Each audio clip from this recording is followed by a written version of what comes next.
A casino shooting in Nevada. I'm Lisa Brady, Fox News. Sheriff's officials just confirming multiple injuries in a police-involved shooting at a casino and resort in Reno, the Grand Sierra Resort. No word yet on how it started, but police say the shooting was reported around 7:30 this morning local time in the valet area outside the casino. A suspect is in custody and has been hospitalized in unknown condition. It's not clear yet how many people were shot and their conditions are also not yet known.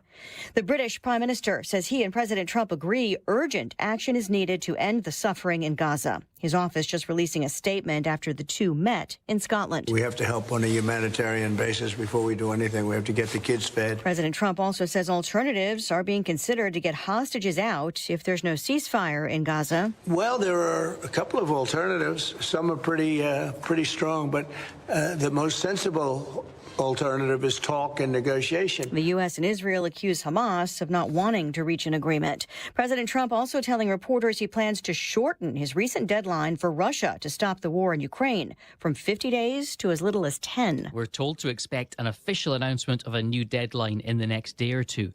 If there's no ceasefire, President Trump says he'll hit Russia with secondary tariffs meant to deter other countries from doing business with Moscow. The president says a ceasefire deal appeared close on 3 occasions, but each time Russia followed up talks with missile attacks on Ukraine. Fox's Jonathan Savage. After reaching a trade deal with the EU, President Trump sets his sights on a deal with China. U.S. and Chinese negotiators meeting. They are in Stockholm, Sweden right now. They are trying to figure out if they can lower the temperature to get a deal by China's August 12th deadline that could possibly pave the way for a Trump-Xi in-person meeting. Fox's Peter Ducey at the White House. America is listening to Fox News. Some things can steal your sunshine. Ugh, I just got my hair done. Sorry, the cooler's broken. Anyone see my flip-flops? Anyone? But COVID-19 can steal a lot more. I just took a COVID test. Ugh.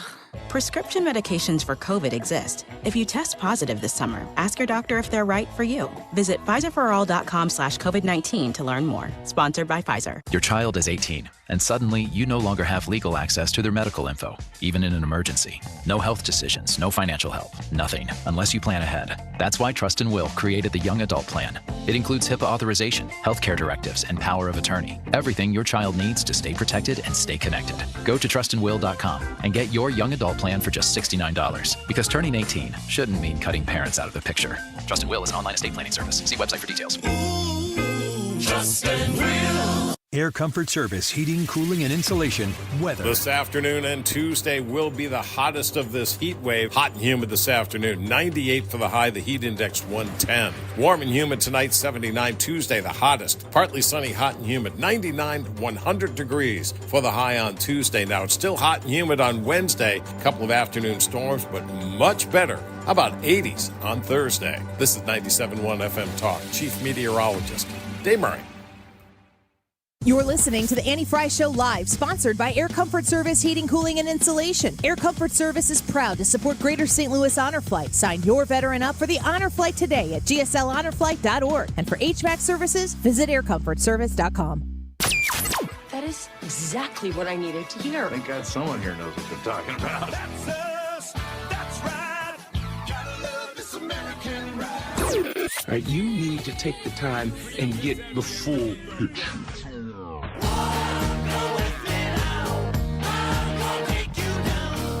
Oh, yeah, it is the moment you have been waiting for. Don't get me wrong. I love the ladies. I mean, they rev my engine, but they don't belong in the newsroom. Annie's out. Ryan and Brad are in. Goodness sake, kid. Keep your voice down. Your father's listening to the radio. This is the Mannie Frey Show. We have a deal. We have a trade deal between the two largest economies in the world. And it's a big deal. It's a huge deal. It will bring stability. It will bring predictability. That's very important for our businesses on both sides of the Atlantic. It's 15% tariffs across the board, all inclusive. The investments Mr. President just described that are going to go to the United States and the purchases over there Indeed, basically, the European market is open. It's 450 million people. So it's a good deal. It's a huge deal. Yeah. With tough negotiations.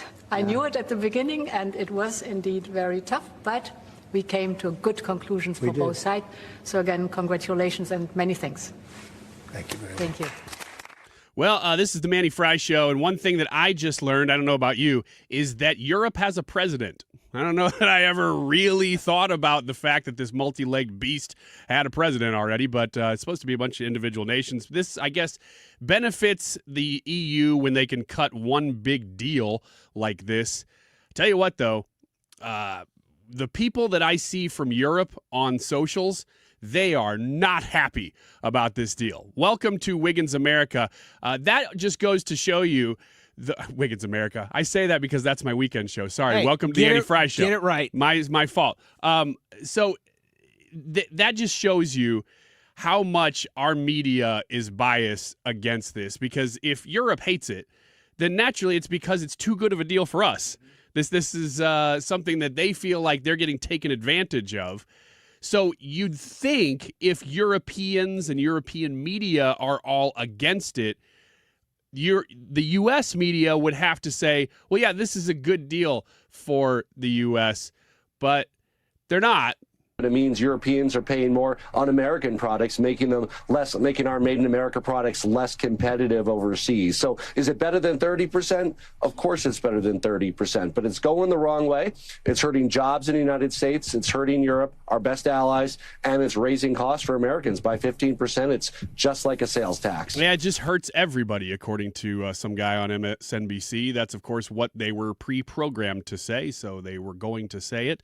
The facts are, the U.S. is going to make more money from this. 15% tariff used to be 30 just because Trump was threatening 30, and it was maybe going to be 10 because he was going to do 10 across the board on everybody, on everything. But they landed on 15. Now, here's the interesting thing. What he just said there is not entirely true, because what Europe is paying, what basically we're exporting at, is 0%. So they're not paying anything on our imports or exports coming from us. So that opens their market to us tremendously. Yeah. And closes off us from them, because the big point here that I think gets lost in the discussion about tariffs is that the whole point of it is not just to make more money, although that's working. We're seeing another budget surplus 2 months in a row now. How often does that happen in the U.S.? Not very. They're looking back years to find the last time that that's happened. And it's because of the tariffs. But the whole point of this is not a short-term gain. It's a long-term gain. Yeah. And you know the rate of tariff if you produce something in the United States? 0. That's the point. Yeah. Is to get people to move here. Now, that may take some time, which is why we're asking you in the YouTube live chat poll today, how quickly will the tariff deals noticeably impact your life? And we gave you 4 choices. No, if you think that they're going to be a net loss or they'll never affect anything, then that's the first one. No impact, never. Then you could say, well, I think right away, we're already seeing it. You could say, we're seeing a budget surplus, but does that impact you is the question. 1 year, and then the end of Trump's term, because a lot of people are saying it's going to take between 1 year and 3 years for a lot of this stuff to really kick in. So we're asking you that question just based on your own perspective, which is the main one that you have is your own. That's the YouTube live chat poll. I pulled up this from over the weekend because I couldn't believe we never unplug from the news here, of course. Maybe you do on the weekends, maybe you don't. But there are several accounts online that were just, Brad, blasting the president for playing golf this weekend. Oh, imagine that. Now, there's lots of footage of him on the golf course. There's a little controversy with somebody dropping a ball, and everybody say, oh, look, he's cheating. I have no idea. But there were lots of people grabbing footage of him playing golf, influencers, so forth. This is an account called Republicans Against Trump. And I screenshotted it because within a couple hours of him posting this, or her, whoever it is, Republicans Against Trump, the narrative changed a bit, didn't it? I'll read it. It says, after spending all day yesterday playing golf on the taxpayer's dime and rage tweeting about prosecuting former VP Harris, Trump kicked off day 2 in Scotland with more golf. Laziest president in history. That's what it said. And now, a couple hours later, they announced a $1.3 trillion deal with the EU. So he's complaining that he's playing golf on the taxpayer's dime, and also it's his own course. So, that's a little part of that, too. How much is he charging himself? He's not charging himself much to play on his own course. But, he does have to have a detail travel with him, and that costs money, which every president does. I'm not sure why it's such a big deal when he does it. Oh, you know why. Laziest president in history. Within hours, the trade deal was announced. And then I pulled up this comment. I'm like, well, that's the best. I was getting on this to comment this very thing, and I'm like, can't beat that one. So I just liked it. This guy's name is Anthony Quinn. He says, this lazy president, and pardon the language in this, I'm warning you ahead of time. This lazy president just signed a trade deal with the EU while on the golf course, estimated to be worth $1.3 trillion. What has your lazy ass done today?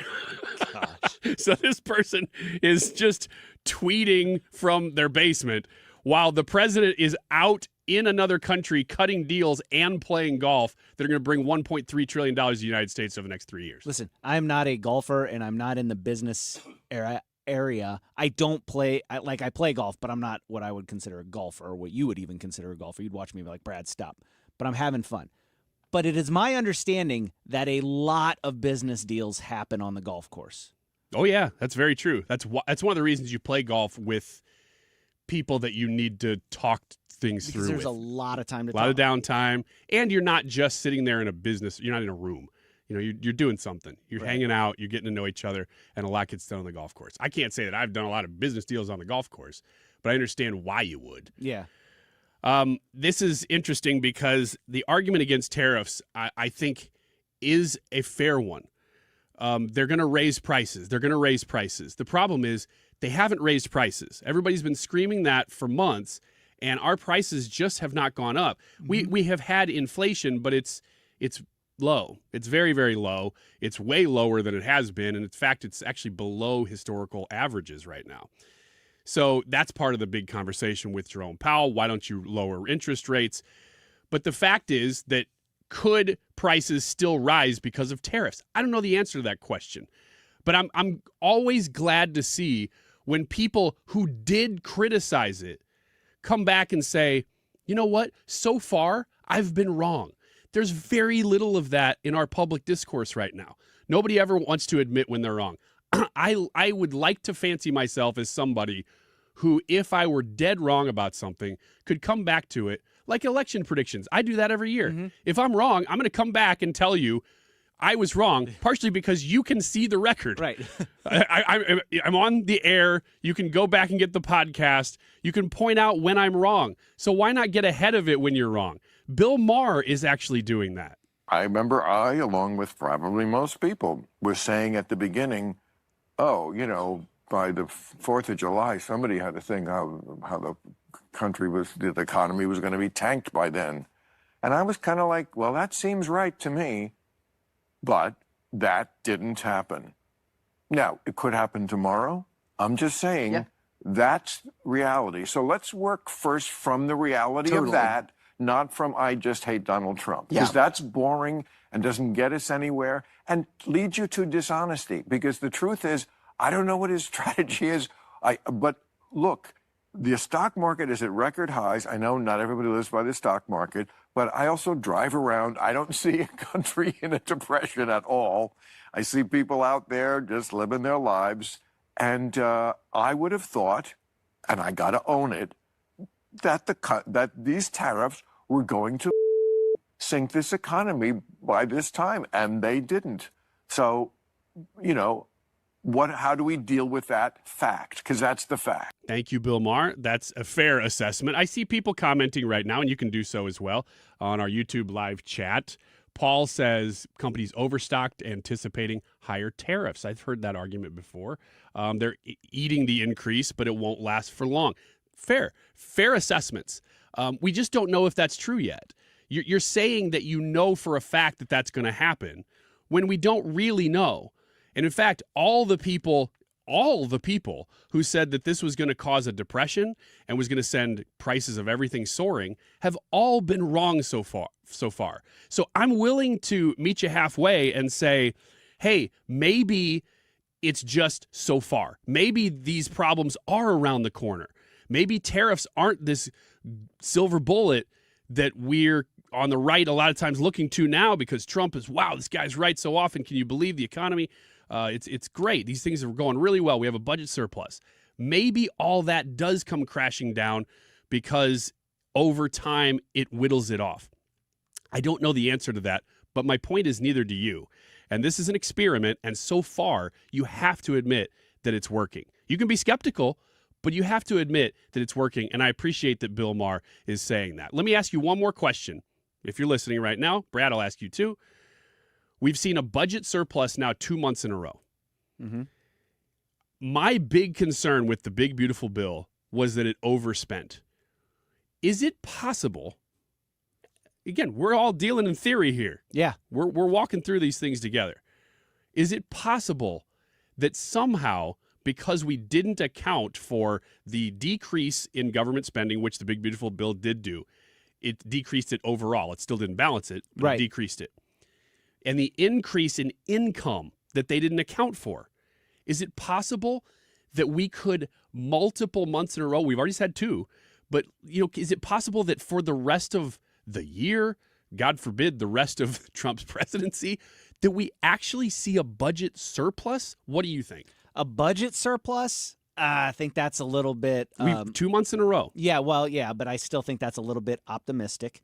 But I think that what we will see is that this increase in the deficit from the big, beautiful bill will be a lot smaller than what people anticipated, especially the naysayers. Because when they looked at that and when they calculated that, it looks like they weren't calculating the income from the tariffs. They were just calculating taxes as income. Or the increase in the economy. Right. And companies moving here, which isn't going to happen right away, but it is happening. But I have cuts and cuts and cuts and cuts of audio from the people of the White House, spokespersons from the Treasury Department and all of these other departments from the White House saying, listen, we can't just cut our way out of this. We have to grow into this economy. We have to grow into a balanced budget as well.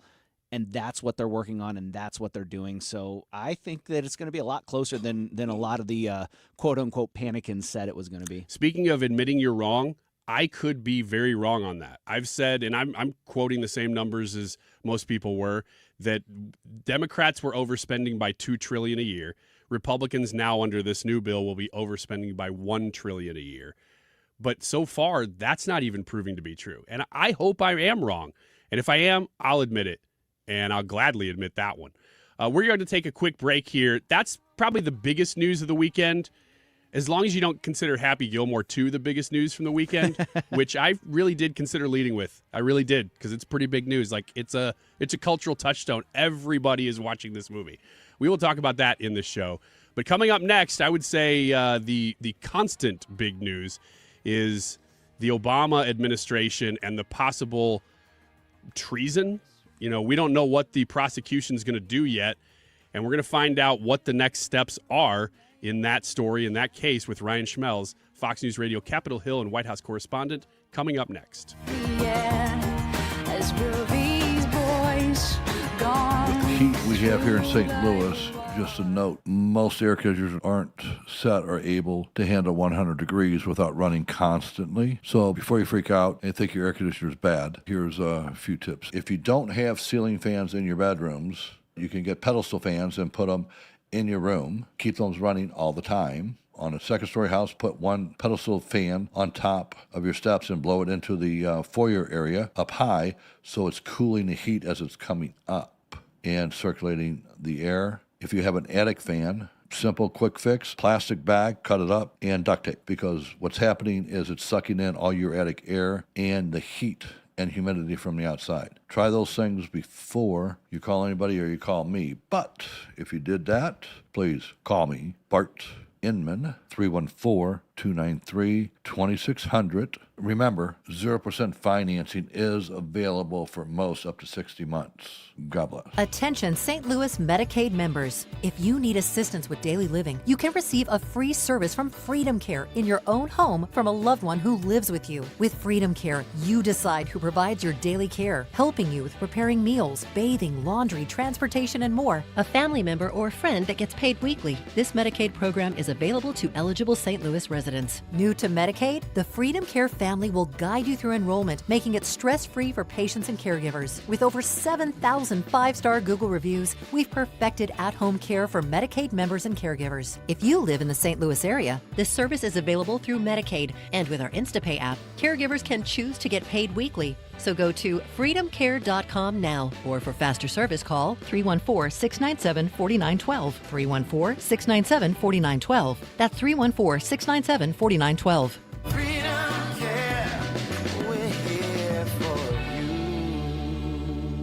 If you need a garage door, this could be your lucky day. Entries are open now for the $5,000 sweepstakes at Overhead Door Company of St. Louis. A winner will be chosen at random to receive $5,000 towards new garage doors, openers, or front entry doors of your choice. Deadline to enter is the end of the month to win the $5,000 sweepstakes with Overhead Door Company of St. Louis. Enter now at overheaddoorstlouis.com. You can't win if you don't enter at overheaddoorstlouis.com.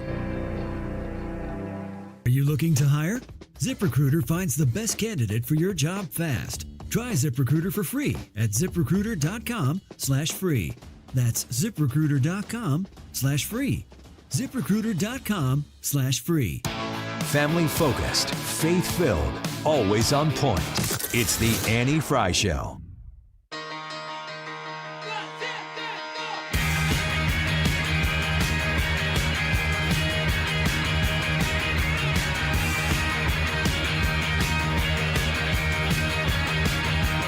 DNI is releasing documents that are unnerving, and they sent it over to the Department of Justice. So let's use the process of getting it out of the politics of the moment. And if there's any there, have a special counsel look at it. I'm not going to make a judgment about who did what, but I think the country would be well served by a process that allowed somebody outside of DOJ to look at it. That's what we did in the past. Lindsey Graham made the rounds this weekend, Senator Lindsey Graham from South Carolina, saying that a special counsel should be appointed to investigate the, I don't know what we're calling it, Obamagate from 2016. Ryan Schmelz is here, Fox News Radio, Capitol Hill, and White House correspondent. Hi, Ryan. What's going on? How are you? So is this from Senate Republicans, primarily Lindsey Graham, is this a surprise? Would this be them getting behind it, or are they saying, nah, yeah, kind of, but let's do it this way? It's hard to really know because we don't know what the Attorney General wants to do. You know, right now the ball is in Pam Bondi's court, and it's up to her to decide what she wants to do about potentially investigating Barack Obama. Now, keep in mind, if they were to appoint a special counsel, if they were to prosecute no matter what, the Supreme Court's already given presidents immense amounts of unity when it comes to, I'm sorry, wrong word, but pretty much they have a lot of protections now because of the case that President Trump argued before the Supreme Court. So President Trump's lawyers in his election interference case in many ways have given Barack Obama a lot of potential prosecutorial protections that he otherwise wouldn't have had beforehand. But that doesn't exactly exempt members of his cabinet if that's where they want to go. Ryan, can you explain the process for us a little bit with this? Is it that the Director of National Intelligence, Tulsi Gabbard, came out and she presented all this evidence? Now that evidence, she refers it to the DOJ for prosecution. I understand that part. But does the DOJ then now have to completely start from scratch with that evidence? I think that's part of it. Yeah. I mean, they pretty much have to do their own case, and they can just use the information that the DNI gave them and decide if that's valid or not. So pretty much, yeah, I think they would have to launch their own investigation from scratch. They have to do it their own way and all that, but they'd be able to use, obviously, the information they got from the intelligence community. They would just have to pretty much go through the normal procedural routes after that. What is the sense, since you're there, what is the sense on Capitol Hill? Is this a really big story that the American people and media aren't really focusing on enough? Or is this kind of a partisan game? Some people are treating it as a big deal. Others are trying to downplay it like usual. I mean, I've seen a lot of mainstream outlets covering this one. So, I mean, we had questions asked by a reporter from another network that was on our radar to be asking Hakeem Jeffries not too long ago, which we thought was like, oh, okay, wow, that's interesting. And then, there's a big back and forth right now between Democrats and Republicans on this. I mean, the number one argument I think you hear from Democrats is that they call this a distraction because they believe that this is a way for Trump to divert and not talk about the Epstein files and to get something else into the news. Whereas Republicans, I mean, this is kind of vindication for some of them that, they believe that President Trump always was,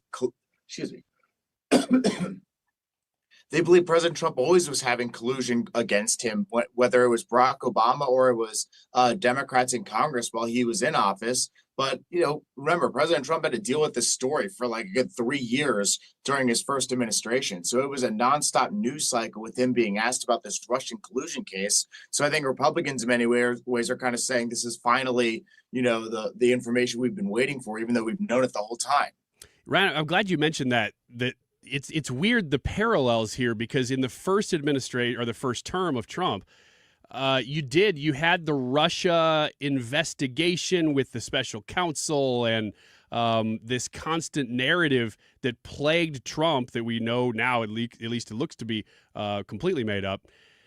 That was the first 2-3 years of his first term. Now he's in second term. And we're talking about maybe the first 2-3 years of the second term, they're going to be reverse investigating this. I mean, I guess, is that the timeline? Is that this could take that long? Well, I don't know. That's the big question. I mean, when you're prosecuting, if you're going to try to prosecute or investigate an entire administration, there's a lot of things you're going to have to find out, and there's a lot of people you're going to have to interview.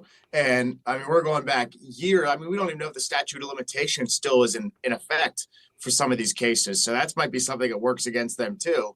But yeah, I mean, this was 3 years of President Trump's presidency. That's a lot of timeline for them to work with and a lot of information they're gonna have to deal with too. So where they even start, where they even go, we don't know. It's still very early. Right. Let me ask you about the other maybe less salacious news stories going on Capitol Hill. You're there and covering Congress, of course, as usual. Is Congress on recess right now?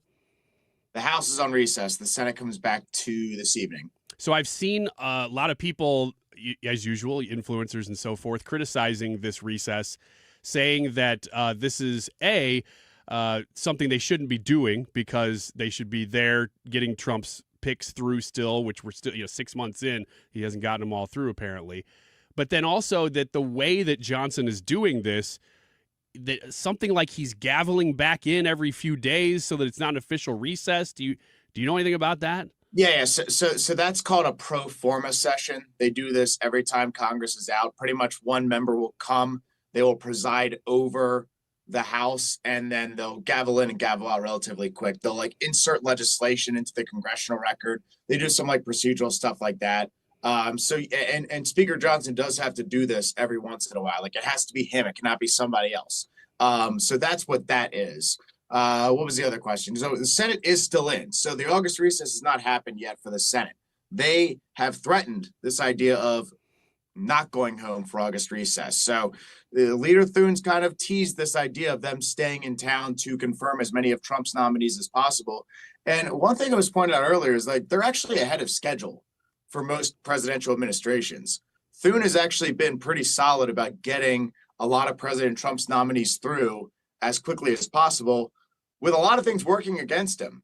I mean, there has been a lot of stonewalling tactics and a lot of delays that Democrats have attempted over some other issues that have made this a more drawn out process than Republicans would like. And the one thing Thune likes to point out constantly is that President Trump, at this point in his term, has not had a single cabinet nominee decided by either voice vote or unanimous consent, which is very rare that at this point you haven't had that happen yet. So he's kind of using that as an example of how little Democrats are willing to play ball with confirming some of these nominees. And despite that, they've still gotten a good amount confirmed. I think they're ahead of what they were in the first term of President Trump and ahead of, maybe even Joe Biden and Barack Obama too. See, this is why I like asking you these questions directly, because if you just read it online, it would sound like they're historically behind. But that's not the case. Last question for you, Ryan. What is the agenda for Congress after this recess? What's big on the docket? Well, here's the other reason why they're getting so much criticism for the recess is because they've got a government funding battle that's going to happen the minute they get back. We've got until the end of September to get a government funding agreement to avoid a shutdown.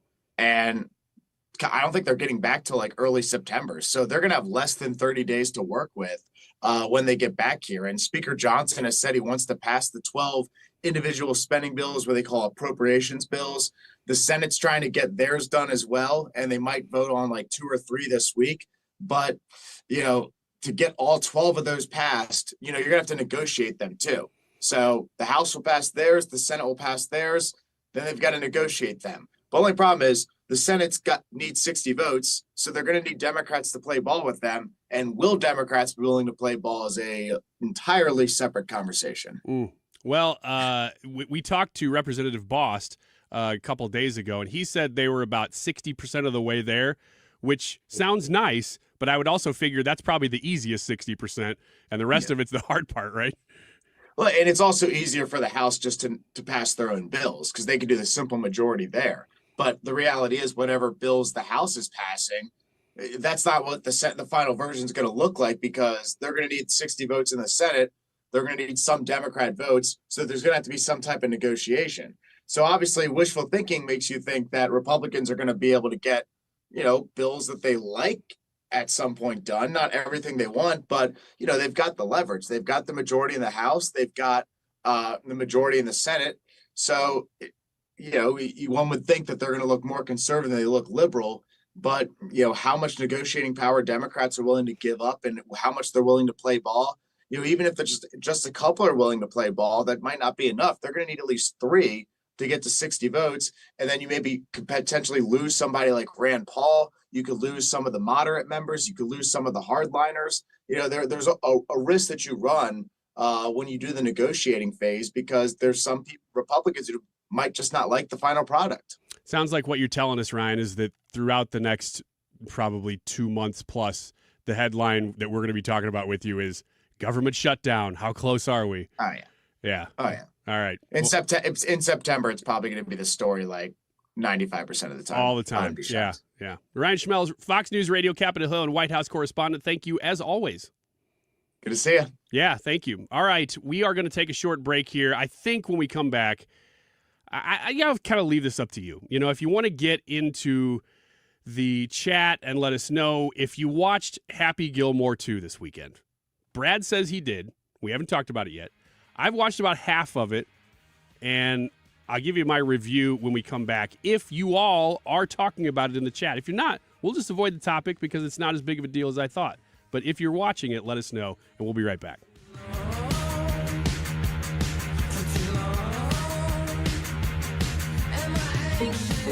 Get this, 42% of baby boomers don't even know how much money they have in their nest egg. If you're not sure where you stand in terms of getting ready for retirement, you should be listening to the All Financial Hour with Steve All. Let's sit down and talk about your questions, because I think that's the most important thing that it is out there.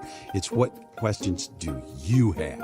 Tune in to the All Financial Hour with Steve All, Saturday mornings at 6, right here on 97.1 FM Talk. Big news for gun owners. Mark Cox here for the Range St. Louis West. The big beautiful bill eliminates the $200 tax stamp on suppressors next January, but the Range is celebrating right now. They're holding a sweepstakes for a new suppressor at the Range. The Range will give you a $300 credit toward the new suppressor, and they'll pay for the tax stamp. Suppressors protect your hearing, and they improve your accuracy. Sign up to win at therangestl.com/971 before August 15th. Hey guys, it's Mark Reardon. If you're struggling with low energy, performance issues, or weight gain, Game Day Men's Health has got you covered with testosterone therapy, ED treatments, and more in all of a relaxed man cave environment. At Game Day, you'll get a free testosterone test and consultation, all in just 1 hour. Game Day is the premier men's health clinic with locations in Chesterfield, O'Fallon, Missouri, and Glen Carbon, Illinois. Visit GameDayMen'sHealth.com. That's GameDayMen'sHealth.com. Get back in the game with Game Day Men's Health. Today's YouTube live chat poll: how quickly will the tariff deals noticeably impact your life? We've got 4 options for you here. One is no impact or /never. The second one is right away. Third one, 1 year. And then the fourth option is by the end of Trump's term. We want to know your answer to this, so jump on Annie's YouTube page and leave us a comment telling us why you voted the way you voted, and don't forget to vote in the poll. You can only vote on the YouTube page, so jump on Annie's YouTube page and vote in the poll, and leave us a comment telling us why you voted the way you voted. The time is 12:35. This time check is sponsored by Jerry Kelly Heating and Air Conditioning. It's time for a $98 AC tune-up. Fox News National, St. Louis Local, 97.1 FM Talk.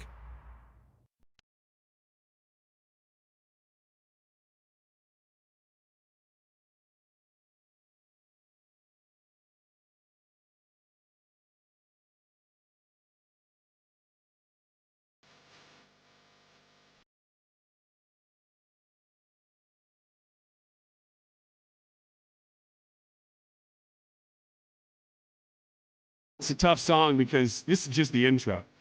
Once the song kicks in, it's really good too. This is just getting going. Big fan of this song. Yeah. I always try to put it in a spot where it can let it play out. Because you have to. I like to put a song that I personally like for my segment, but the problem is that you always cut it off with the stupid intro. Yeah. I saw a garage band of 15-year-olds play this song over the weekend. Me too. Did you? So good. Did they crush it? Oh, yeah. They were killing it. There it is. There it is. This is the part where you really crank it if you're in your car. But don't do that now because we're talking. It'll just be us screaming at you. Or do. We'll let everybody Yeah, either hear us. way. Depends on if you want to get We got mad. things to say. We got important things to talk about. Enough of you are chiming in on Happy Gilmore 2 that we are going to have to address Happy Gilmore 2. Have you guys both watched it? Yes. Yes, I have. Review. It's Adam Sandler's world, and we are just living in it. That's what I thought too. I've only got halfway through because my wife didn't want to finish it last night. We were doing something else. This could have been the worst movie ever, and it still was going to hit to a certain extent because of, one, the nostalgia.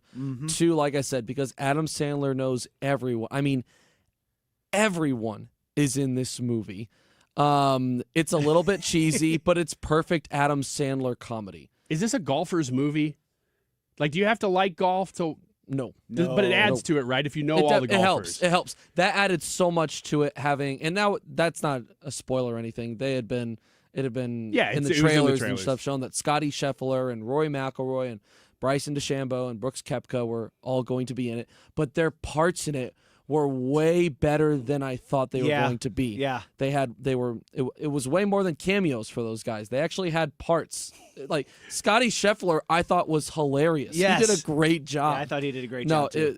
That added so much to the movie, and I think that was the part of the movie where I was like, this is actually like good. Like the way they're able to incorporate them and them not be just golfers but also actors to a certain extent too. Well, it wasn't just modern golfers either. There were some. Totally. Like I mean, Lee John Trevino. Daly's a character in the movie. Well, yeah, and they had all these like famous golfers from years past. You know, Lee Trevino and Jack Nicklaus, Jordan Spieth and Bubba's in it, and Ricky Fowler. There's a bunch of big names, and they had in it, speaking parts, and they were cracking jokes, and they did a great job.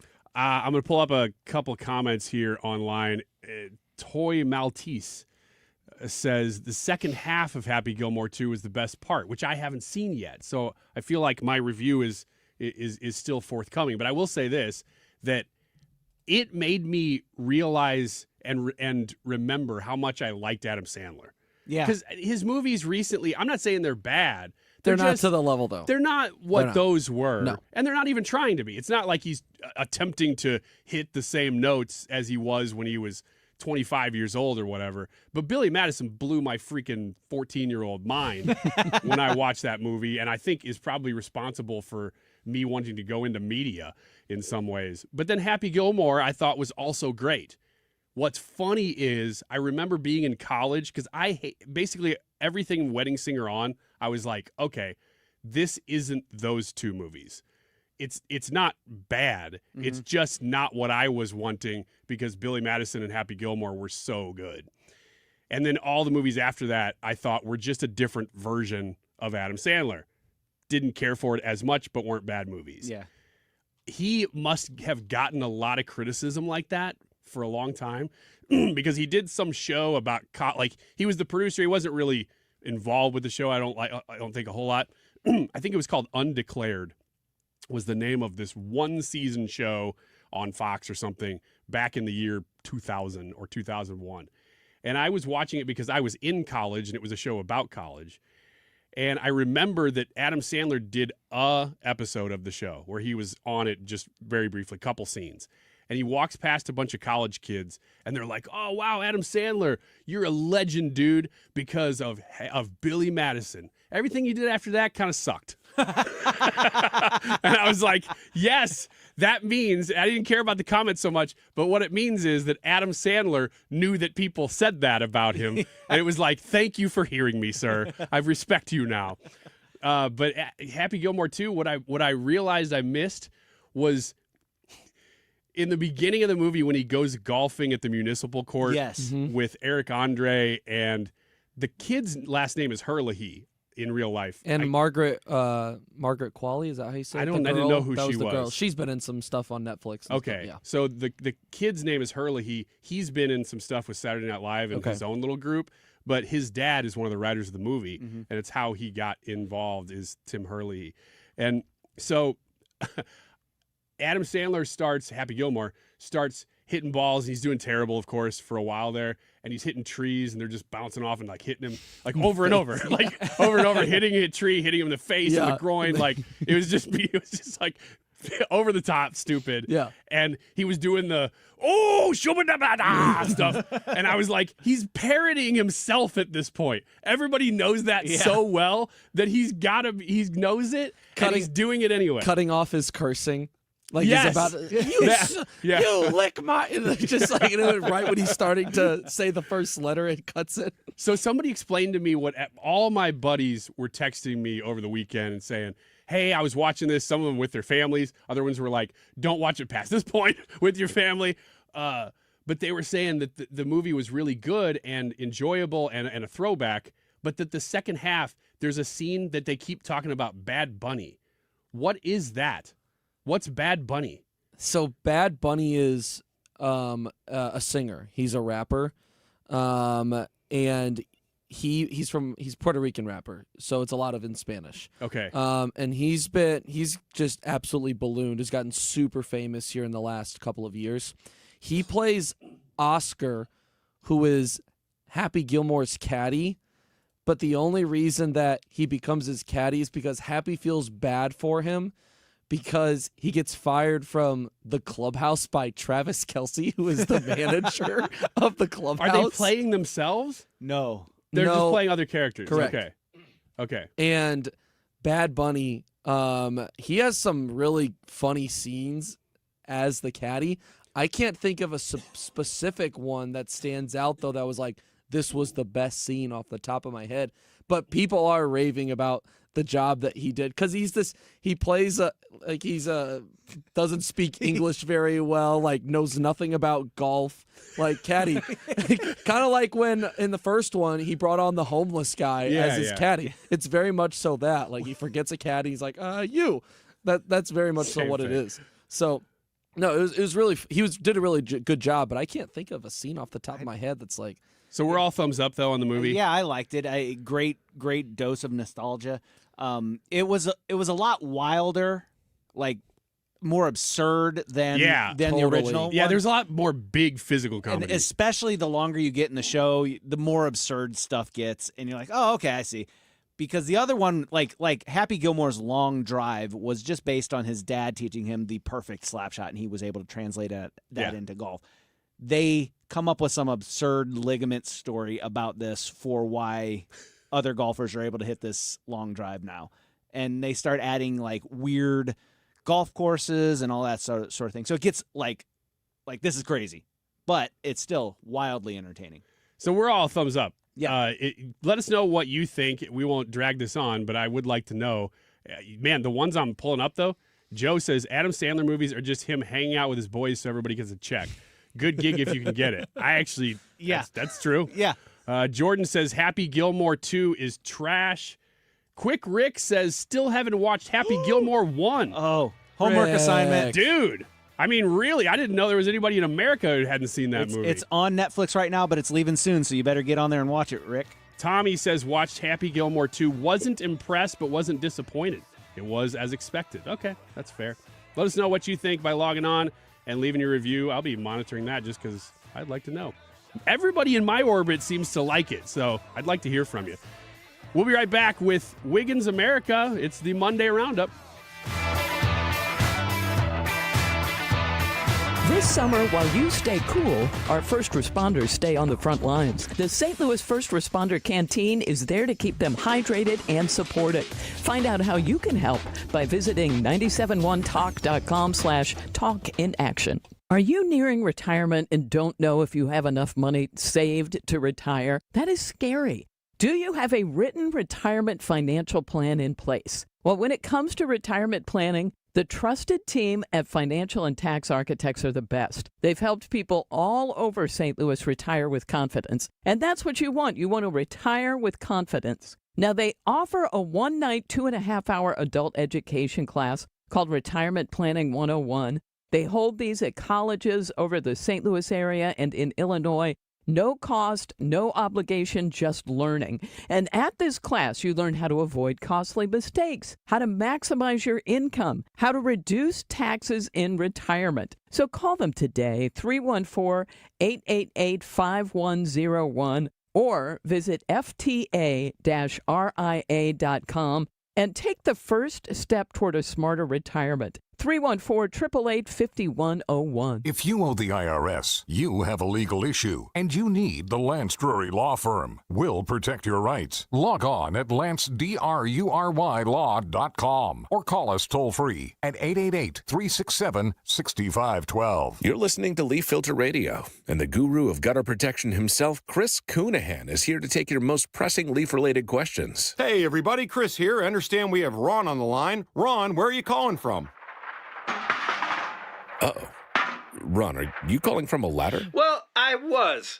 I wanted to ask Chris what I need to do to get my gutters ready to have Leaf Filter installed. Oh, Ron, you don't have to do anything. A Leaf Filter Trusted Pro will come out and clean out your gutters, realign and seal your gutters, and install Leaf Filter, America's #1 gutter protection system. So I didn't need to get on this ladder? Ron, Leaf Filter Trusted Pros are in your neighborhood and ready to help. Just visit leaffilter.com/radio to schedule your free gutter inspection and get up to 30% off. Thank goodness.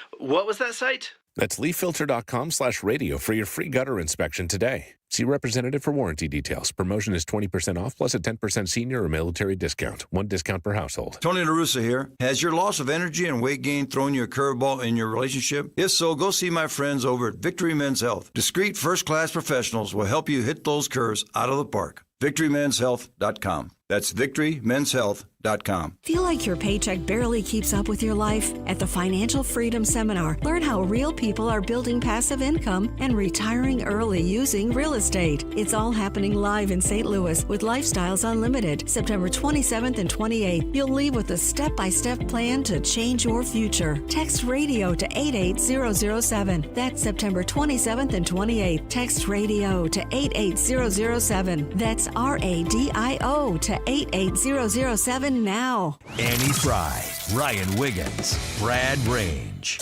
It's the Annie Frey Show.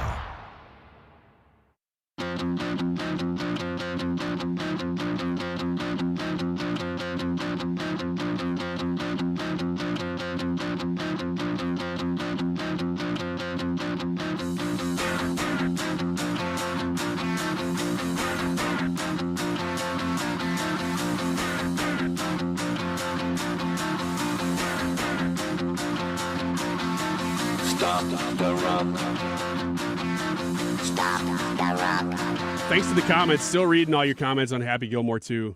I can't really disagree with a lot of them, other than somebody saying Happy Gilmore's trash. We were talking on the break, and Ethan goes, if you come into this with any expectations, you're going to be disappointed. And I think that's the key, is I had low expectations. Yeah. I thought this was going to be terrible. and then was like, oh, it's kind of fun. You're not changing the world here. It was very aware of what it was. It was like Absolutely. a nostalgic throwback movie, and they took those shots and wove together gags and made a good movie out of it. Every now and Exactly. then, because I'm on the radio, I get to sort of self-indulge, and I'm going to do that. There's a movie I'm looking for. I'll tell you the name of it. I can't find the movie. It's a newer movie. It was made in 2023 or 24. And usually you'd think, oh, if it's like a movie from the late 70s that was only on TV, yeah, you'd have a tough time finding that. This is a newer movie. If somebody can tell me where to find a movie called Mr. K, it's Crispin Glover, and it's about him being trapped in a hotel or apartment complex, and it's very French looking. And I don't really get like why he doesn't try to leave the hotel sooner in the movie, but apparently he works in it and he's living in it. The hotel starts to shrink. The whole hotel, he like keeps measuring the hotel and keeps every day he's like, this hotel is getting smaller. And I'm like, what in the world? What a ridiculous plot. And it's shrinking and everybody in it just ignores him, but is like, yeah, it is. But who cares? And like, it's a crazy, like, is he nuts? What's happening kind of movie. And if somebody can point me in the direction, I've 2 months. I've been trying to find this on DVD or streaming. Cannot find the movie. Time for Wiggins America. Wiggins! Oh! Monday Roundup! Yeah! This here's the wildest ride in the wilderness! All right. Well, Ryan asked me to take care of this today because he's hosting, and I thought, well, I'll try. So I've got Perks. I've got a couple stories here. I want to lead with kind of the big one. You guys have been paying attention. You always lead with a big one. Yeah. You guys have been paying attention to the stories about redistricting, mid-decade or whatever it is. They only do it, every 10 years? 10 years after the census. After the census. And there are a lot of Republican states that are saying, hey, we can redistrict and get ourselves more seats for the midterm. States like Ohio and Texas and, one other state came up on this, but Texas is going to go ahead and go through with this is what I'm seeing. Are you certain? Well, this is an ABC article, and it says Texas plows ahead with new maps. Yeah, I'm seeing the same thing. Ohio is on that road. Florida might do it too. Yeah. And actually, the justification that Ron DeSantis is giving is that, and this is true, that Democrats who are in charge of that census, which took longer than usual because of COVID in 2021, that came out later than it should have. They used that to, of course, reapportion all the seats in the Electoral College. They robbed seats from Republican states. Yes, and I've seen that too. And it is significant. It's like a total, like they robbed seats from a couple of random Republican states, like Utah, but they robbed more from Democrat states, or vice versa, I should say. Yeah. Where the net gain for Democrats was like +6 seats and +6 Electoral College votes. And so Ron DeSantis is saying, well, because we were frauded, we should have the right to mid-10 years before the census is done again, redraw these maps. And that doesn't fix that problem, but it does offset it if they're able to redraw. Right. And if the allegations are true that those maps were drawn poorly or incorrectly under, suspicious circumstances. They were. It's true. It rights a wrong because you actually, like, the way our government is set up, you want accurate representation of people who are doing, who are representing. And so another state has come up on this list, and it's Missouri. Mm-hmm. And so I don't know if you remember in 2022 when Missouri was redrawing their maps, there was a big fight. Do you remember what the numbers were? I do. 6-2. 6-2 was what they settled on. 6 Republicans, 2 Democrats. Right. But they could have drawn the maps to a 7-1, or, Ryan, I think you floated an idea of possibly even a 6-1. Well, I've talked to people, because it's here. Like, we're not talking to people in Florida or Texas as much. I mean, we talk to national people, but we're not talking to people on the ground making these decisions as often. But here in Missouri, we do talk to these people more. And I've spoken to people about this issue at the time, especially because it made me really mad that Republicans weren't bolder to go after a 7-1 map.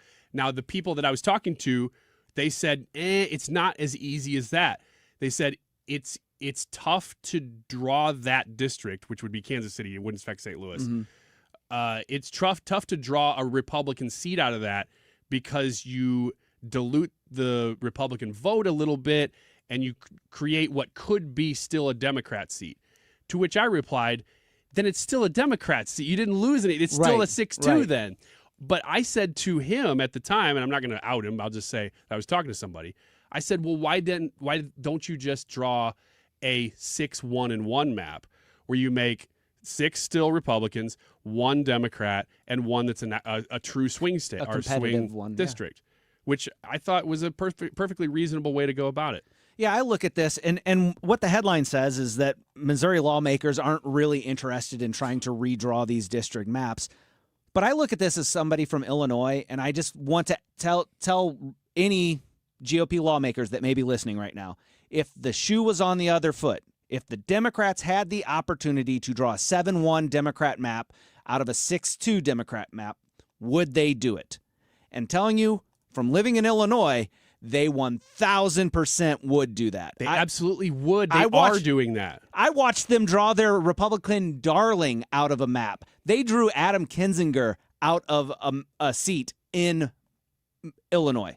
Kinzinger lost a seat because of those redistricting, and he was more Democrat than any Republican on that board. So to me, I don't understand why you wouldn't at least try or make it, because if the shoe were on the other foot, they would do it. They would come after you. They would try it. I am in Illinois, too. I am in one of those districts. My representative is Nikki Budzinski. She doesn't represent any of us at all. And because the district is drawn like a snake from here to Peoria, and you can't even drive the district. It just hits different towns. I'm complaining about it, but I'm also saying there's only one way to combat it, and that's for everybody to max out their states. Mm-hmm. That's the fairest way to do it. Nobody likes the way gerrymandering is, but there's no solution other than everybody saying, agree, let's all max it out. Let's just do what we can do. Let's let the cards fall where they may, but Republicans are too weak-willed to do it. You have to do it. If you're going to play by their rules, they're going to beat you.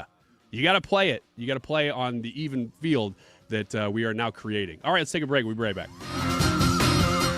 If you're considering an annuity as part of your retirement plan, we need to talk. Hi, I'm Bob Stockdale, Senior Vice President Investments with the ClearPath Wealth Management Group at Stifel and host of On the Money, Saturday mornings at 11 on 97.1 FM Talk. Annuities can be a useful tool for some retirement investors, but not all annuities are created equal. Every week, we meet clients who own complex annuities that don't suit their needs and, in some cases, actively undermine their retirement plan. Before you purchase an annuity, get a second opinion from the ClearPath Wealth Management Group at Stifel. Requesting a consultation is free of charge. To request a free consultation, contact us at clearpathinvesting.com. That's clearpathinvesting.com, or call us at 636-695-2650. That's clearpathinvesting.com or 636-695-2650. Stifel Nicholas and Company Incorporated, member NYSE and SIPC. We've been here 30 years, 30 Christmases in this house, and we have the traditions that most families have. That's Terry talking about her experience with Rhino Shield ceramic coating. We did Rhino Shield 14 years ago, and the house still looks the same as the first day. Rhino Shield really worked with me to help me get just the right nice soft yellow, and it's 14 years later, and it's the same color. The main reason Terry called Rhino Shield is because it's backed by its 25-year transferable warranty. It just sounded wonderful that we could have the house coated with Rhino Shield and not have to worry about it again for 25 years. Take it from Terry. Give Rhino Shield a call now for a free evaluation. 877-25-RHINO.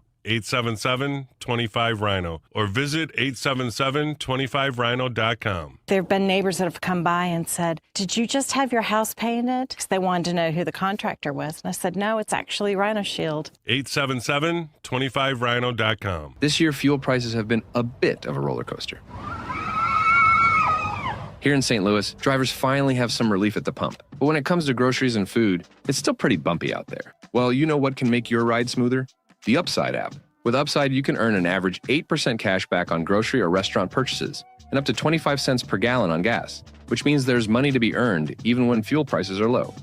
There are hundreds of nearby locations like Schnucks, Burger King, Arby's, and Taco Bell. Download the app and see why millions of Upside users have racked up almost $1 billion in cash back earned. For a limited time, get a 10% bonus on your first purchase with promo code STL11. That's promo code STL11 for an extra 10% cash back bonus. With Upside, you can roll up to a nearby grocery store, restaurant, or gas station and coast straight to cashback earnings. Don't forget to use promo code STL11. Upside. Cashback smarter.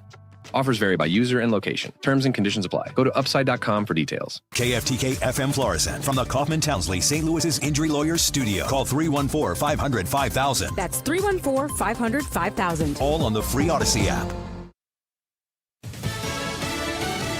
President Trump just arriving in Aberdeen. Lisa Brady, Fox News. He's traveling with the British Prime Minister after they met at a Trump golf course in Scotland, where the president also met with the head of the EU Commission, announcing a trade deal. The White House is touting this deal with the EU as a historic structural reform, announcing that the EU will purchase $750 billion worth of U.S. energy and also make $600 billion in new investments in the U.S. by 2028, all in exchange for a 15% baseline tariff. There are some continuing discussions around sector-specific tariffs and also non-tariff barriers. But the president also revealed that this deal the EU got might end up being roughly in line with what the rest of the world receives, even without those big investments. Fox's Jackie Heinrich in Edinburgh. From Sweden comes word that U.S. and Chinese trade talks are finished for today, but will resume tomorrow. Football Hall of Famer Deion Sanders just confirming he had bladder cancer, an aggressive form, but also telling reporters that after a successful surgery, he will keep coaching college football, his third season with the Colorado Buffaloes. Sanders' medical team joining him at a briefing just held on the eve of fall camp. Given his commitments to his family and to the team, elected to undergo a bladder removal. We performed a full robot-assisted laparoscopic bladder removal and creation of a new bladder, and I am pleased to report that the results from the surgery are that he is cured from the cancer. His oncologist, Dr. Janet Kukreja with UC Health University of Colorado Hospital. Sanders, who turns 58 next month, says he's back and feeling great after missing football camps this summer. Police in Reno, Nevada say a gunman opened fire just outside a casino, shooting multiple people before he was taken into custody. The condition of the victims at the Grand Sierra Resort not immediately known. The gunman also receiving hospital treatment. America is listening to Fox News. Some things can steal your sunshine. Ugh, I just got my hair done. Sorry, the cooler's broken. Anyone see my flip-flops? Anyone? But COVID-19 can steal a lot more. I just took a COVID test. Ugh. Prescription medications for COVID exist. If you test positive this summer, ask your doctor if they're right for you. Visit PfizerForAll.com/COVID-19 to learn more. Sponsored by Pfizer. There's one question every couple needs to answer. What if something happens to us? Kids, a house, a life you've built. But no estate plan? That's a risk you don't want to take. With Trust and Will, it's fast, secure, and easy to protect what matters most. Start your plan today at trustandwill.com. Use code RADIO to save 20%. Check it off your list. One less thing to worry about. Trust and Will is an online estate planning service. See website for details. Trust and Will. Air Comfort Service, heating, cooling, and insulation, weather. This afternoon and Tuesday will be the hottest of this heat wave. Hot and humid this afternoon. 98 for the high, the heat index 110. Warm and humid tonight, 79. Tuesday, the hottest. Partly sunny, hot and humid. 99, 100 degrees for the high on Tuesday. Now, it's still hot and humid on Wednesday. A couple of afternoon storms, but much better. How about 80s on Thursday? This is 97.1 FM Talk. Chief Meteorologist Dave Murray. You're listening to the Annie Frey Show live, sponsored by Air Comfort Service Heating, Cooling, and Insulation. Time to schedule your air conditioner service. Get not just your AC, but your entire HVAC system checked for $19 a month with the preferred partner plan, and stay cool this summer. Visit aircomfortservice.com. That is exactly what I needed to hear. Thank God someone here knows what they're talking about. That's us. That's right. Gotta love this American ride. All right, you need to take the time and get the full picture.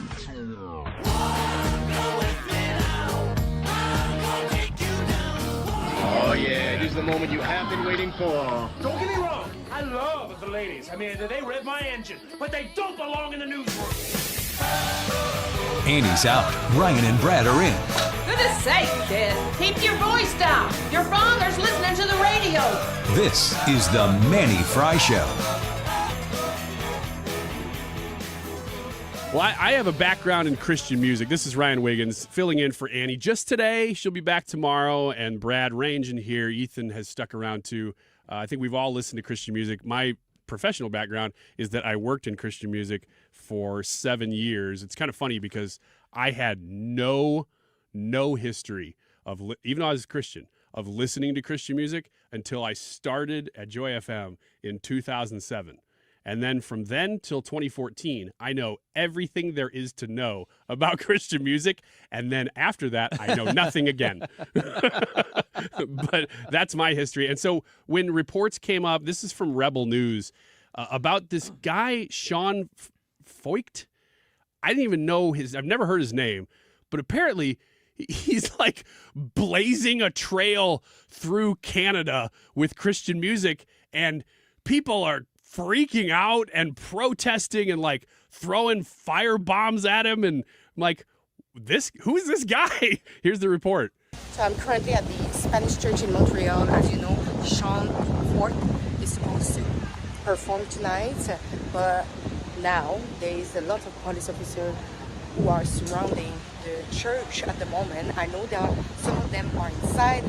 We know that the city said that they don't have the authorization to perform tonight, and they are ready to deliver infraction notice. So we are here, we are following the situation, but I'm showing you some of the footage of the police now trying to enter the church.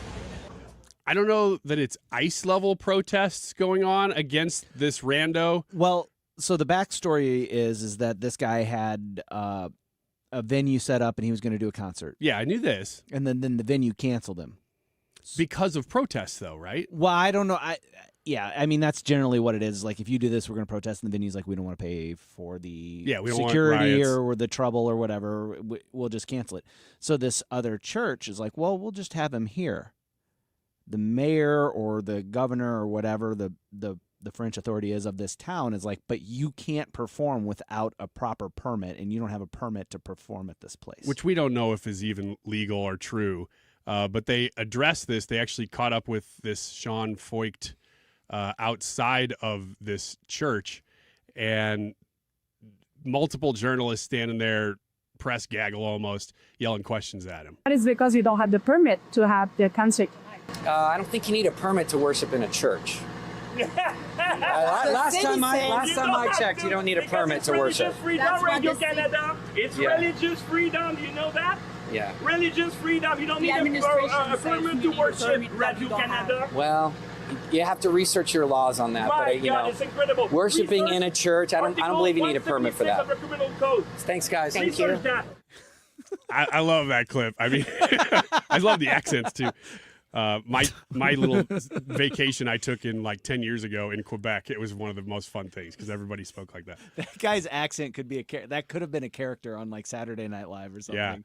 Yeah, but people, it's not small protests. No, I mean it's like semi-violent reaction to this. Have you ever heard of him?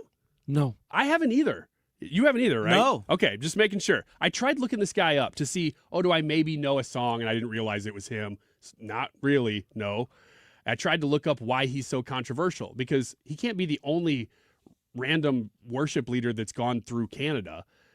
I can't find why he's so controversial. He's MAGA, so I guess that's that's it. That's probably a big part of it. But I kept looking for, because he said this in 2008. I couldn't find anything. Maybe it exists. I couldn't find anything, though. And you'd think if that was out there, it would be easy to find. But I pulled a statement from him. He said, let me get this right, Montreal. 1, you canceled our permit for a peaceful outdoor worship gathering for no reason. 2, you threatened a church on private property to not have church. 3, you send a battalion of police to intimidate us. 4, Antifa shows up, throws 2 smoke bombs at my head inside the church. There are pictures of him holding the smoke bomb while it's still going off. You do nothing. They did nothing to the people who broke into the church and threw smoke bombs. But they're fining the church itself for worshiping. Now, we have crossed over into wow territory with the spiritual warfare going on in Canada. I don't know that we're here yet in the United States, but I remember in 2005 being in a Bible study, And I was pretty young. I was probably in my early 20s. And somebody used the phrase in that Bible study that Europe had become post-Christian. And I had never heard anybody say that before. And it always stuck with me because it made a lot of sense that Europe had been a Christian culture, most countries anyway, for millennia. And now had begun, this was 20 years ago, turning its back culturally on Christ. And I just sat at that moment and wondered, what happens in a post-Christian culture? That was 20 years ago. Mm-hmm. And now you can see what happens. They actually it's as if they can't get rid of their own culture fast enough, so they start to import other cultures that will supersede their own because they hate their own so badly that they try to get rid of it quickly because it's Christian-based, and they don't want that. And so they're trying to bring in other influences in the name of diversity to basically wash out their own culture to get rid of Christian influence. And that's what you're seeing in Canada too. Is it because of shame? Is it because of lack of discipline and not wanting to follow it? What I don't understand. I think what you're seeing is an entire generation or generations now of people who were raised with a Christian understanding, but are not Christians. They're not following Jesus. A desire to follow it. So it's like a cultural Christianity, which is folding in on itself because there's no backbone to it. There's no real skeleton to it. Right. They don't have that backbone. They don't know the historical context. And so then the other side of that is there's been an assault from people who are atheist, very much anti-religion, that are saying, look at all the horrible things that Christianity did. And there are some terrible things that people did in the name of Christianity in the past. But if you don't know what Christianity is or what it stands for, when somebody hits you with that thing, you go, oh man, I don't know that I want to be a part of that. And so then you start becoming, that's where the shame and ashamedness comes in from it. And there's a lot of that in Europe, and there's a lot of that in Canada. It's just like guilt of stuff that was done in the name of Christianity prior to you even being a Christian. So this is, to me, a very spiritual war playing out in actuality that's happening with this random guy, Christian worship leader, going through Canada. Why? Somebody explained to me in non-spiritual terms why you would freak out about this dude that nobody even... I was literally in Christian music for like 10 years. You guys listen to it. None of us even know who he is. Why would you freak out about this guy coming into Montreal in a way other than there's something spiritual going on with you? Well, I pulled up his wiki page, and he ran for Congress in 2020, was very outspoken against He's conservative. the COVID rally or the COVID shutdowns and stuff like that. I think you combine that with him being a Christian as well, because he's a worship leader at Bethel Church, and this is the result. It's just amazing to see that we're here.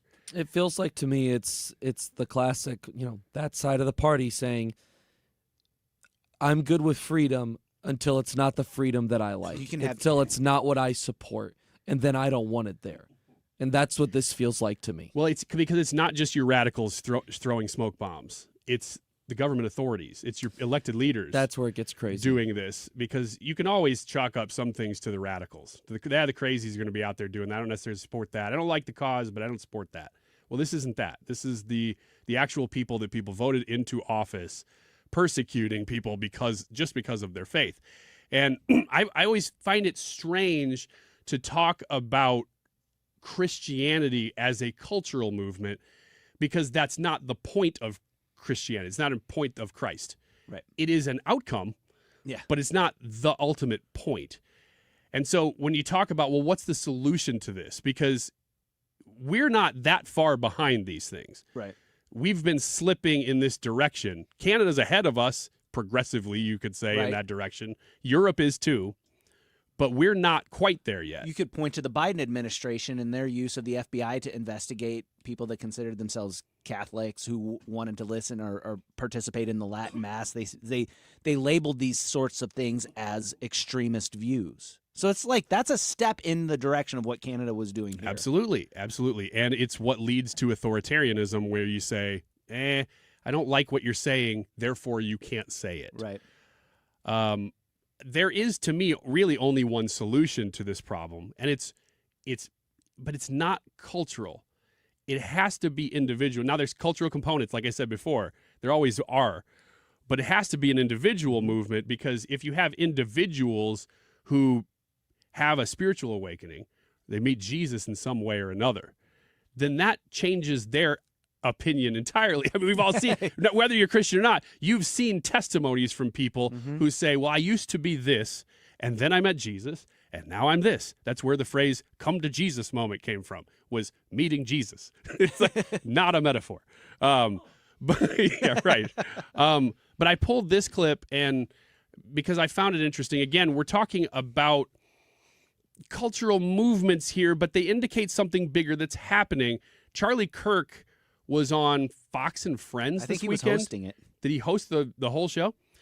I saw him at least once, and he brought on Allie Beth Stuckey to talk about Christian music. Now, I don't know if this was in association with this Canadian guy. I didn't see the connection. That might have been the lead-in to the story. But listen to what he and Allie Beth Stuckey talked about with Christian music. This is something that is happening across media profiles. Is Christianity cool again? For the first time, multiple Christian musicians are charting on the Billboard Hot 100 at the same time and staying there for weeks. Allie, we know that Gen Z is becoming more Christian. In fact, the most Christian generation in quite some time. You can see here, Ordinary by Alex Warren atop the Billboard Hot 100. What is causing this? A 60% global increase in Christian music streams over the last 5 years. Allie. I think it's the increase in an interest in meaning and fulfillment, and specifically Christianity, in the satisfaction that Jesus Christ brings, but also Christian artists are making really good music. I went to a Forrest Frank concert with my husband and our oldest daughter, who is 6. And let me tell you, it's not only that the Holy Spirit was present there, it was a beautiful night of worship, but it was also genuinely a good experience. And so I'm just so thankful to see this collision of awesome talent and a desire to glorify God. Honestly, praise God that people are starting to listen to things that aren't degenerate and awful and ugly and shallow. I like the way he ends it. Like it's not just about Christian music. It's just not awful. Yeah. Now, whether you like Christian music for the actual art of it or not is really not the point of this segment at all. I don't think any of us in this room are like, oh my gosh, did you hear that new jam from DC Talk? I was not going to say that band. I couldn't think of another one, though. Cody Wells. I don't even know if it's a real person. No, I don't think any of us do that because it is like there are Christian musicians who are making creative music. It's just typically Christian music isn't like the cutting edge of what the latest trend of music is. People don't listen to it for that reason, though. Listen to it because either it's safe or you like the message.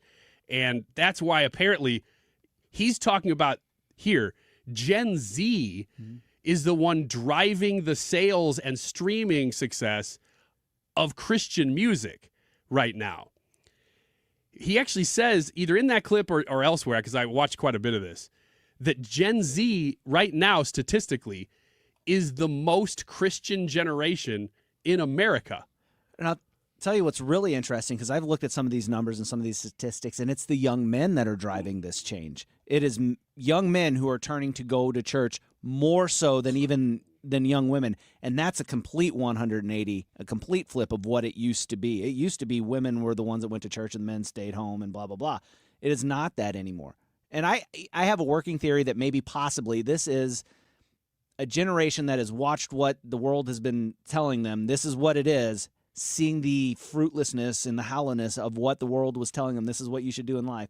And saying, no, I feel like there has to be something more. Let me try this. And then when they get in there, they're like, hey, there is something to this. I agree. And we actually planned ahead to go out with this Christian song right now. Just to, cap off this segment. What is it? I said that. I have no clue. Iron Man by Black Sabbath. I said I didn't know because we don't come in with one at the beginning. The Prince of Darkness. Let it roll, baby. Let's go. We'll be right back.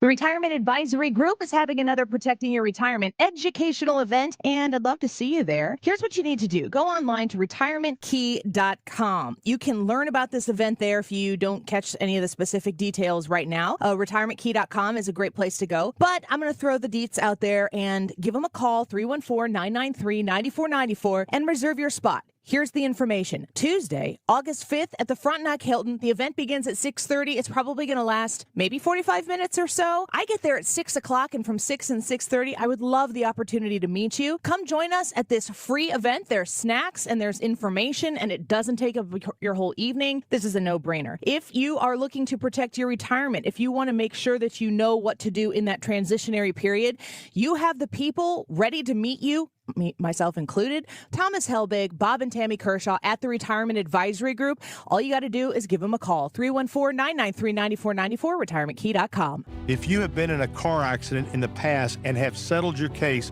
I may have some good news. Some unethical lawyers have people known as runners who come directly to your hospital room or home and solicit your case. It's a disbarable offense. Anyone that would hire these scumbags needs to have their heads examined. I'm John Morgan of Morgan & Morgan.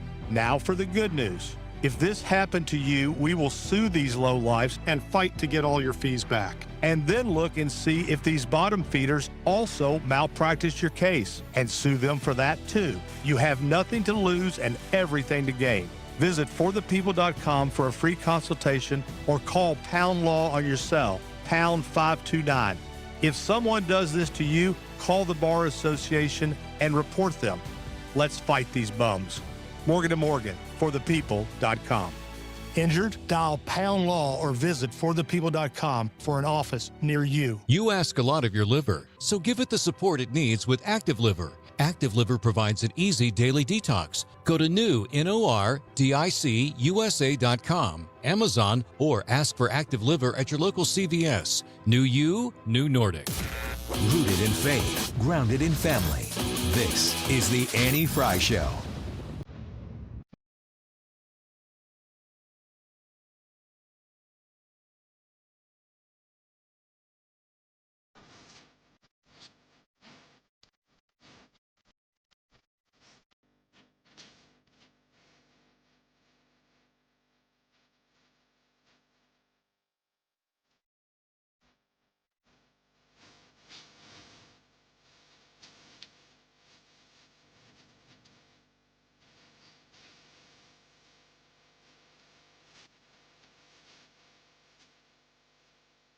Ryan Wiggins filling in for Annie Frey just today. She'll be back tomorrow. Whole show back at it tomorrow.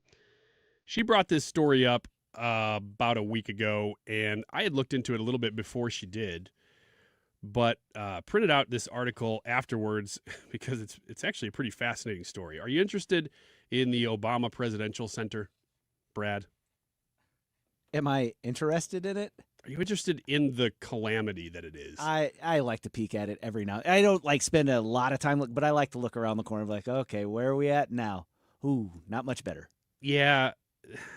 So this article starts, when Barack Obama announced his plans for his presidential library, it was framed not merely as a monument to a presidency, but as a living, breathing testament to progress, democracy, and hope and change. Located in the heart of Chicago's South Side, which could use some hope and change. Mm-hmm.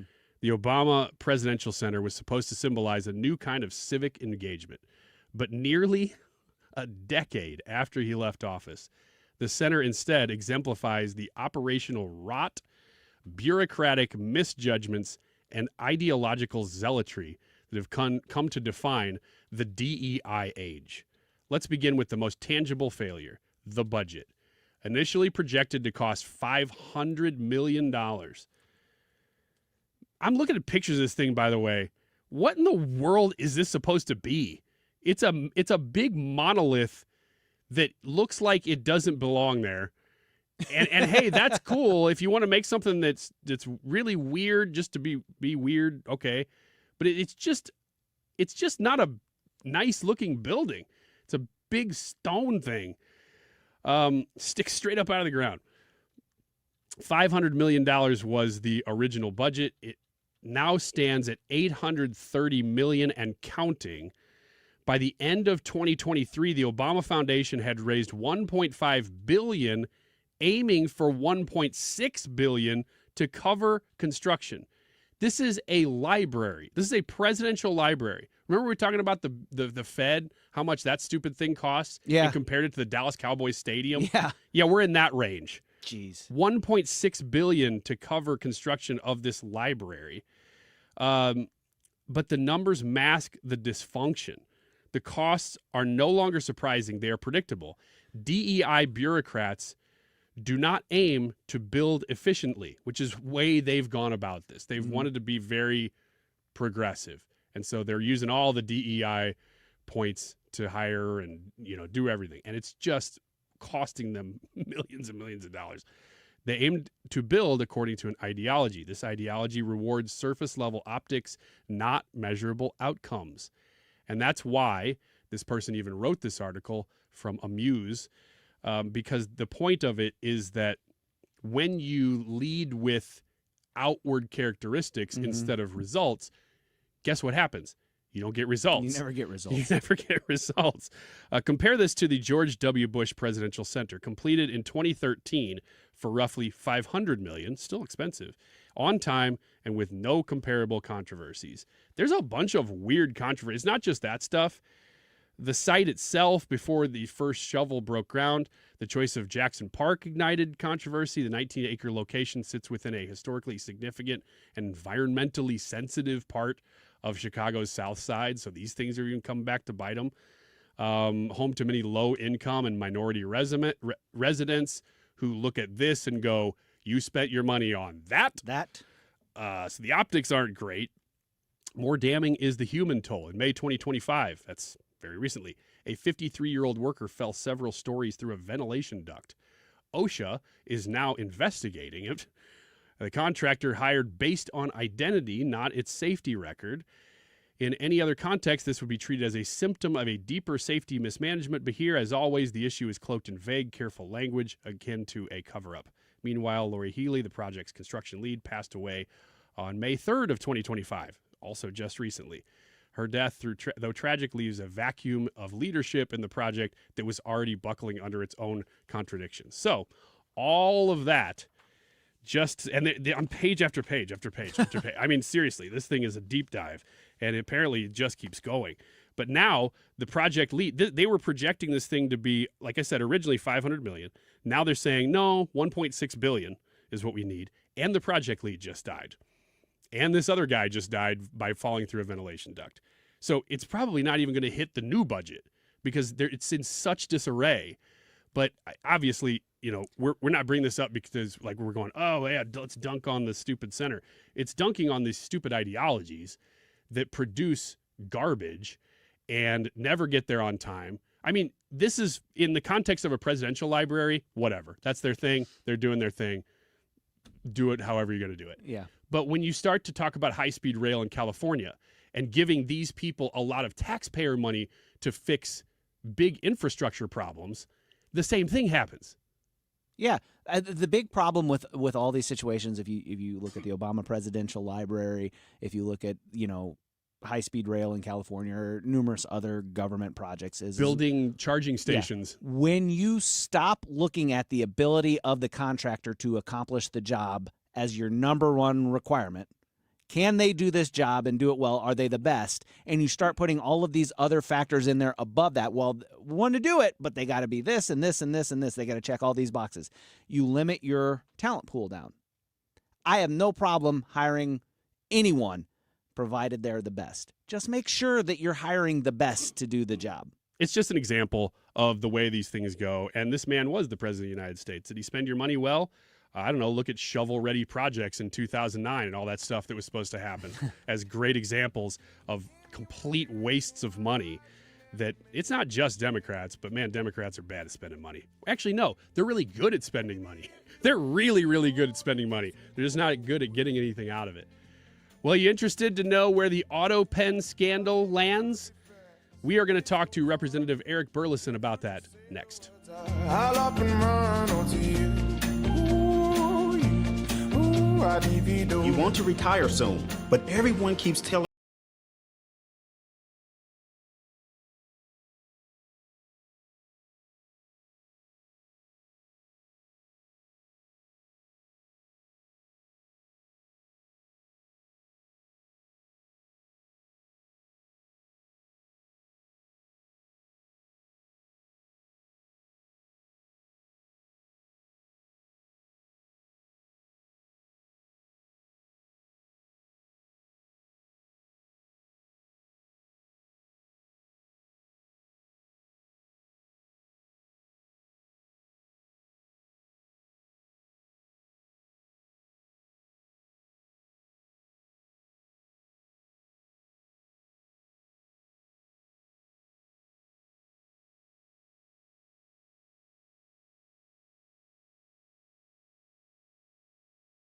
Agency. There's been a lot of talk about tariffs, how it's going to do this and it's going to destroy the economy, prices are going to go up. Depending where you get your news from or your information from, it's going to make everything unaffordable and so on and so forth. Tariffs have absolutely zero effect on the heating and cooling equipment that we purchase. So don't be misled and fooled that if you're told that you have to buy something now because of tariffs, call me. That's the nicest thing I can say. Call me for a second opinion. Bart Inman, one easy number, Missouri and Illinois. There's only one. If you do not dial this number, it will be the wrong number. It is area code 314-293-2600. Again, easiest number, Missouri and Illinois, 314-293-2600, or on the computer, bartinman.com.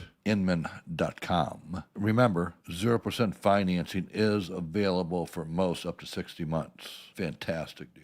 Today's YouTube live chat poll: how quickly will the tariff deals noticeably impact your life? We want to know what you guys think. So we got 4 options here for you: no impact / never, right away, 1 year, or end of Trump's term. Jump on Annie's YouTube page, vote in the poll, leave us a comment telling us why you voted the way you voted, and we might read that comment on the air. The time is 1:31. This time check is sponsored by Jerry Kelly Heating and Air Conditioning. It's time for a $98 AC tune-up. 97.1 FM Talk, St. Louis Conservative. Shot to the heart, and you're too late, darling. You give love a bad name. Evidence emerges on a daily basis that would suggest Joe Biden wasn't mentally fit to be president of the United States. Just in the last few hours, obviously, the Hunter Biden interview with the Ambien. It's unfortunate that Dr. O'Connor pled the fifth because that would certainly be something that we would want to know with respect to the doctor. A lot of people pleading the fifth these days, especially concerning the Biden administration, although Obama's administration in the news as well. We've got Representative Eric Burlison on the phone representing Missouri's 7th Congressional District. He's a member of the House Oversight Committee. Hi, Mr. Burlison. How are you? Doing great. So give us the latest with the auto pen hearings, investigations, whatever we want to call them. Yeah. So far, almost everybody has that has been subpoenaed has pled the fifth. So you've got Annie Tomasini, Anthony Bernal, Ashley Williams, and Dr. Kevin O'Connor. Tomasini was the deputy chief of staff to Joe Biden, and then you have Anthony Bernal, who is called the quote unquote work husband of Jill Biden, or the chief of staff to Jill Biden, and Ashley Williams, who is a former White House secretary, and of course Dr. O'Connor was the White House physician. All of them invoked the Fifth Amendment, and so the only person that did not invoke the Fifth Amendment was Ron Klain, who is the former White House chief of staff, and he testified that there was a deterioration in Biden's mental acuity. He said that his memory had deteriorated just a little bit, but that he wasn't as sharp compared to his earlier term, but he didn't indicate that it was dramatic enough to be noticed. So where does that leave you guys in your investigation? If nobody's talking to you, you kind of had to expect that some of this would happen, but then what happens now? Yeah, there's more people that we're subpoenaing. We have Mike Dunlon, Anita Dunn, Steve Ricchetti, and Bruce Reed. And Chairman Comer has even suggested that he's going to bring in Joe Biden and possibly even Kamala Harris. But this is about investigating whether or not the people that are responsible for invoking the 25th Amendment failed in their duties, and then furthermore, that they took advantage of this, that you have a staff that took advantage of the fact that Joe Biden was not paying attention, and that they got away with whatever. Basically, they were the president during that time period. So Joe Biden clearly was not running the country. And we all knew that during that time period. We all asked that question, who actually is running the country? It's clear that he wasn't.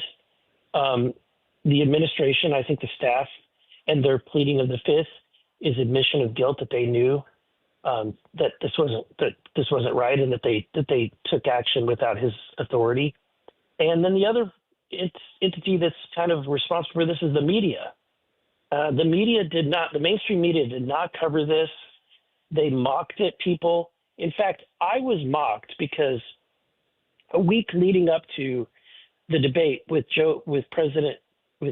Trump, I mockingly said, when they were asking me I was on Maria Bartiromo, and she asked, she speculated about what people are saying is that maybe Biden might be given a cocktail or something to kind of boost his energy. And I jokingly said, they may need to hop him up on Mountain Dew. I don't care. He's, at the end of the day, has to defend his record. I got so many calls and criticisms for saying that he was hopped up on Mountain Dew. It was ridiculous. The left and the media, blasted me for saying such a thing. Well, after the debate, I tweeted, maybe they should have put him on some Mountain Dew or jacked him up on Mountain Dew. But, at the end of the day, this was covered up by the media just as much as the White House staff. Oh, it absolutely was. Representative Eric Burlison on the phone with us. We've got supercuts, here of just clip after clip after clip that they've mashed together of the media saying both before and after the debate, he's sharp as a tack, sharp as a tack, sharp as a tack. It just goes on and on and on. It's amazing how much these people were willing to, even Jake Tapper, who now has written the book about his mental decline, was also saying not much of the sort throughout those 4 years. But let me ask you this. Is it emerging, and can you share that there was a particular individual that was kind of running this show with him in that decline, or was it committee? It appears like it was committee, although we're consistently hearing that Anthony Bernal had a dominating presence in the White House, even though he wasn't working directly for Joe Biden, he was working for Jill, that he had a dominating presence. And to kind of touch back on what you just said about the media not covering it, there's a recent media research study that was done that found that ABC, CBS, and PBS all have refused to cover the Autopin scandal. The only entity that has covered it in the mainstream media has been NBC, and they only spent 34 seconds on it.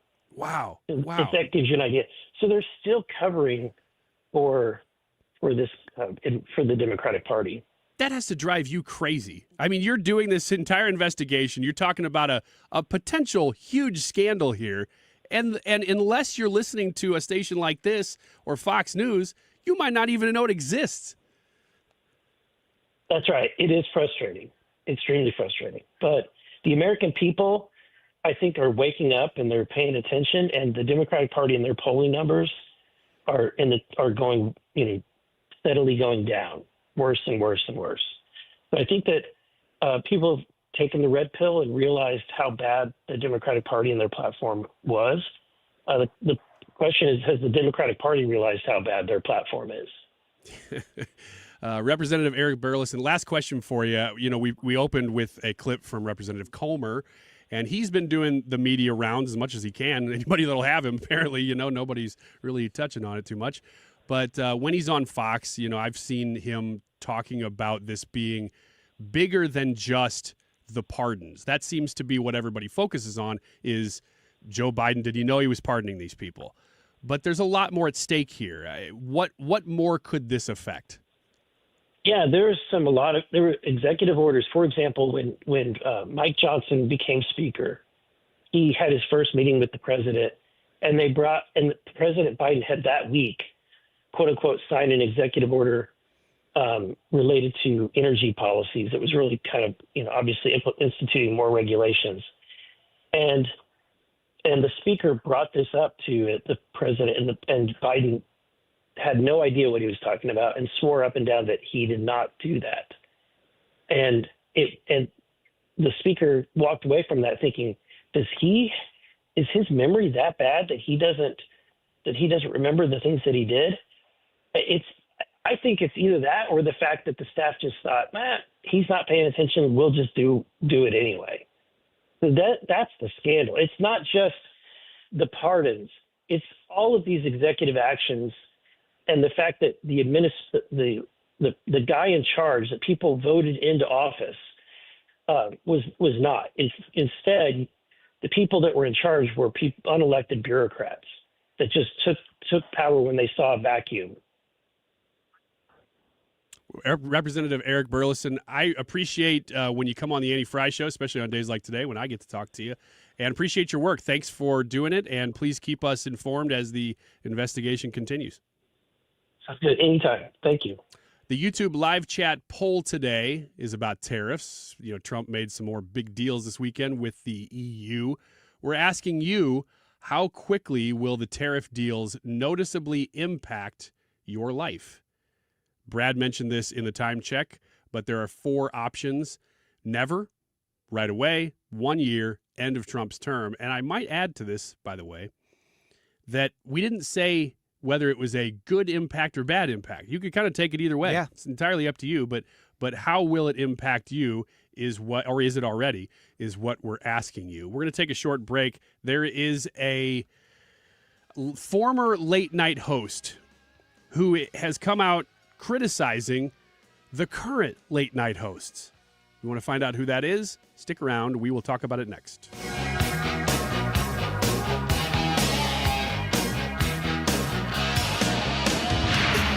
Mark Cox doesn't fake it.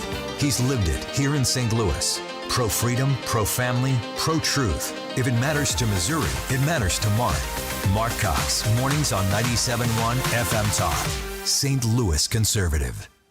I want to talk to you about Infinite Vitality, where I've been going. You've heard me talk about the hormone replacement therapy as well as weight loss measures that I have been a client of Infinite Vitality.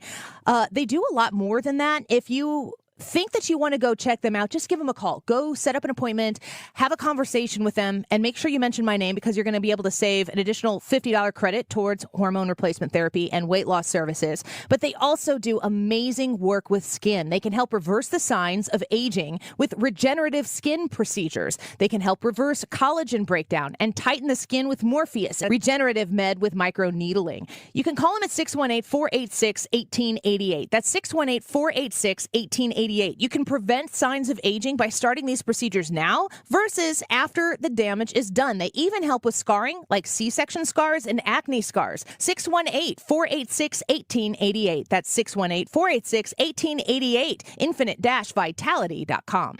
Hi, Chad Hansen with Hansen's Tree Service and Environmental Resources. At Hansen's, we manufacture a full line of garden and landscape products that are perfect for your outdoor project. Pick up any of our products at World Outdoor Emporium, Kirkwood Materials, or a Hansen's location near you. Hey, it's Mark Reardon. If you're nearing retirement or already retired, call my friends Thomas Helbig and Bob Kershaw with the Retirement Advisory Group. They'll show you how linking to the market is much safer than owning the market for your retirement savings. They're the official financial advisors of my show. Go to retirementkey.com. Guys, it's time to take charge of your health with my friends at Victory Men's Health. Mark Cox here. I already love what they do at Victory. They do hormone optimization, sexual health, weight loss, even vitamin deficiencies. Now they're offering specialty cardiovascular testing and even early detection cancer screening. Visit them at one of their 4 great locations, now in Sunset Hills, Town and Country, O'Fallon, Missouri, and O'Fallon, Illinois. Tell them Mark Cox sent you. Go to victorymenshealth.com. Smart talk, strong values. This is the Annie Frey Show on 97.1 FM Talk.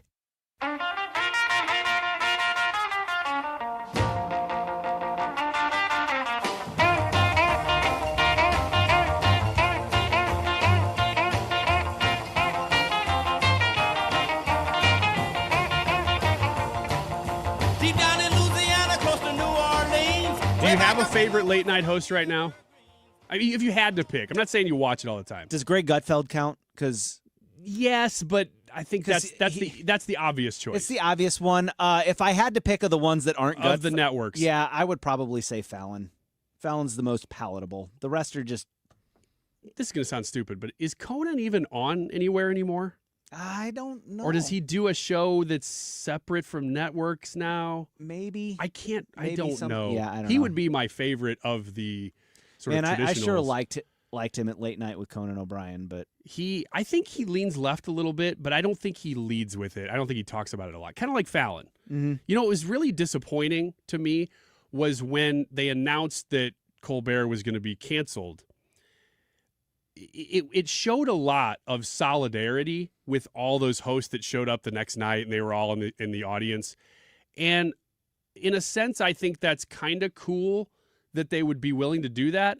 In another sense, you go, oh, I see who's all on the same side here. Yeah. Because Gutfeld wasn't there. Nope. And they're number one. And so they invited all their buddies. So they're not even, like, it used to be that there were late night wars. Some of these people actually actively disliked each other because it was so intense.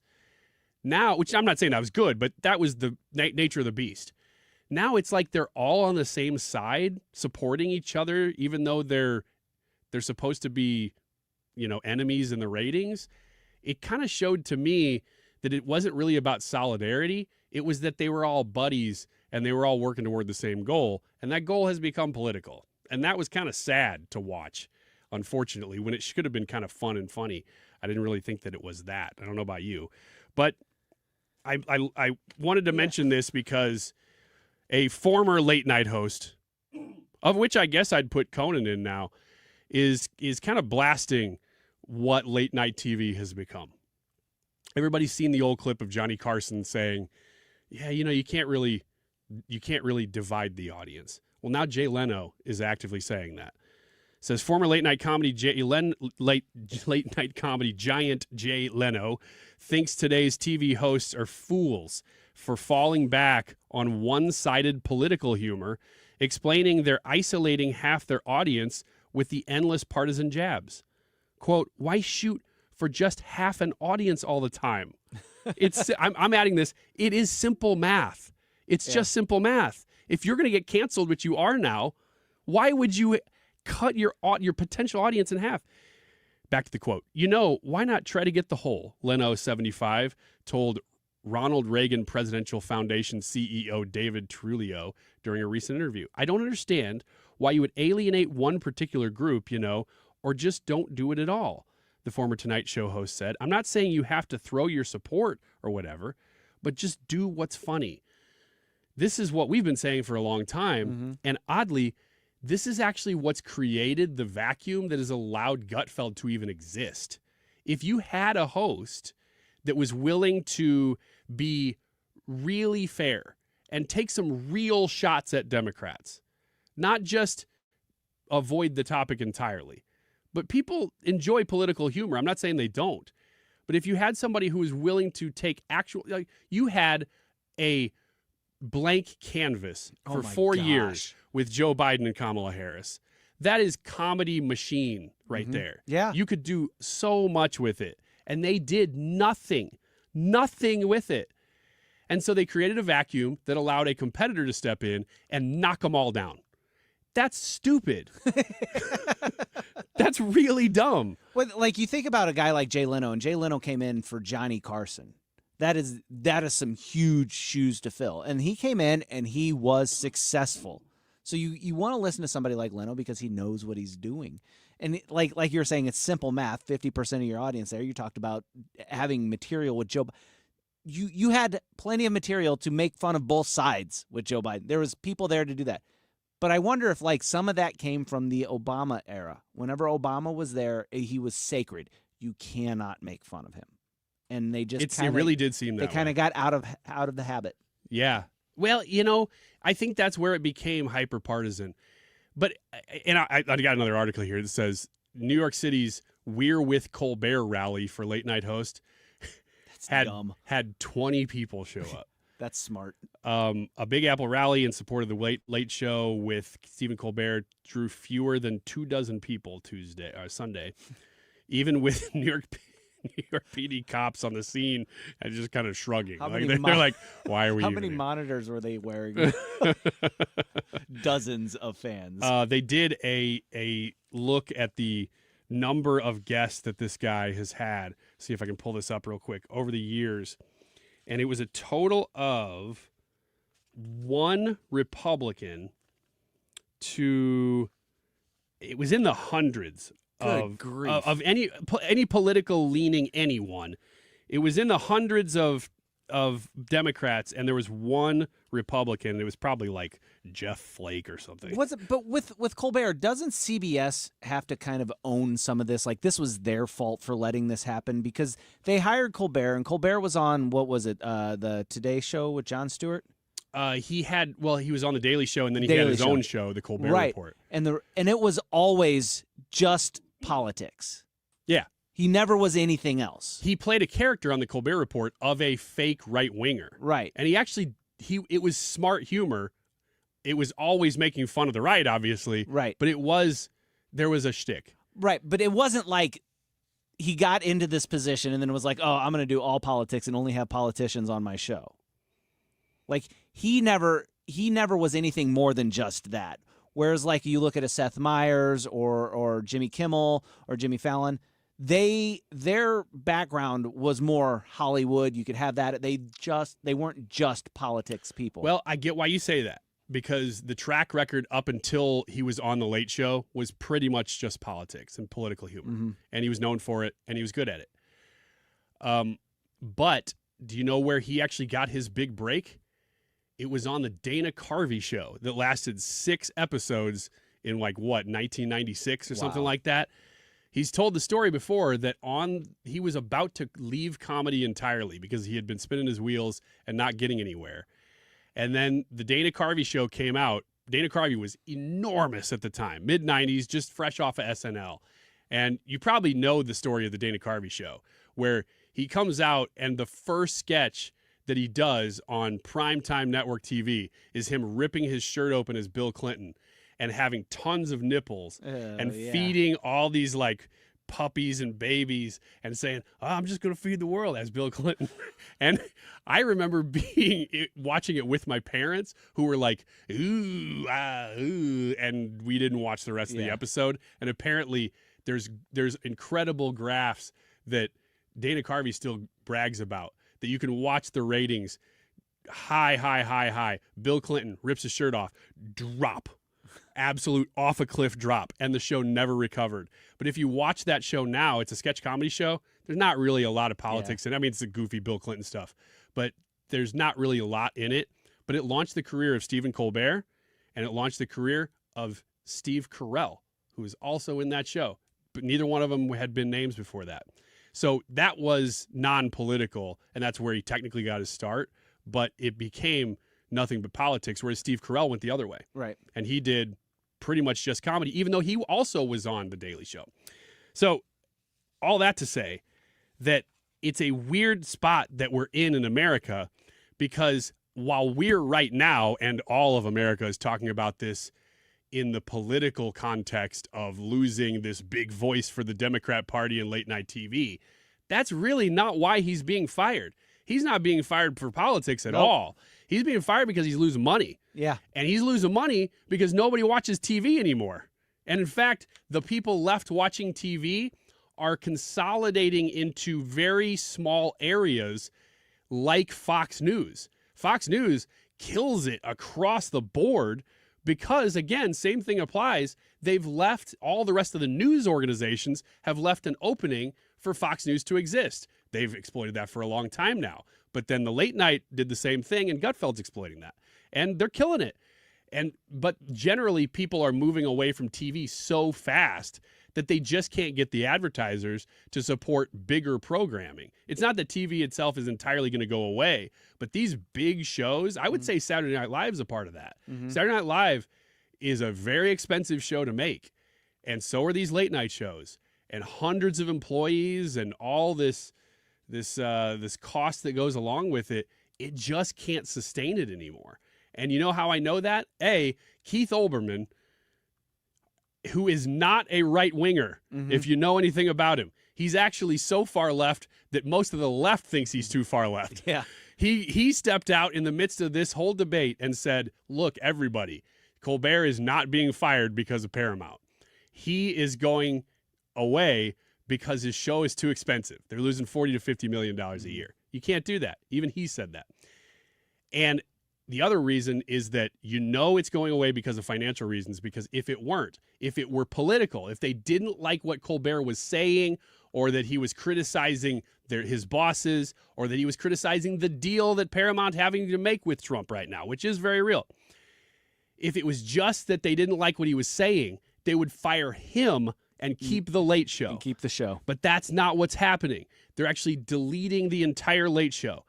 David Letterman came out this weekend yelling from the rooftops that he thinks that this is wrong. Do you know why? Because David Letterman owns Worldwide Pants. Worldwide Pants owns The Late Show. The Late Show itself is being canceled. That means David Letterman is also being canceled, even though he's not on the show anymore. So all of that is just, it's all money. It's all money, and that is causing all of these things. It's much less political than we all think it is, although it has political impact for sure. Back to the YouTube live chat poll real quick before we run out of time in this segment. How quickly will the tariff deals noticeably impact you? We are going to give you the results at the end of that show, and we're going to talk about this very weird, interesting topic that I pulled up in the 2 o'clock hour as we move on here. I found randomly an article that I posted almost 10 years ago, 8 years ago on Facebook. It's like your memories come up, you know? Yeah. So this was an article that I posted from LinkedIn saying this is how your life and your workplace will change in the next 20 years. Oh, this will be fun. And we're about halfway through this. And so I highlighted some of these points that they were making in 2017, and I'm going to go through them with you guys and see whether you think that this has come true, because there's a lot of like gray area here where it could still be happening. We're not quite there yet, but some of them you're like, well, that definitely didn't happen. So that'll be fun. We're going to do this in the 2 o'clock hour. Stick around. Go, go. Johnny be good. He used to carry his guitar in a gunny sack. Go sit beneath the tree by the railroad track. Old engine, he would see him sitting in the shade, strumming with the rhythm. Attention St. Louis Medicaid residents in need of care at home. If you need assistance with daily activities, you can receive in-home care from a loved one that lives with you and they get paid. Through Medicaid, Freedom Care allows you to choose who provides your care at home in St. Louis, and they get paid weekly. Available to eligible Medicaid members in St. Louis.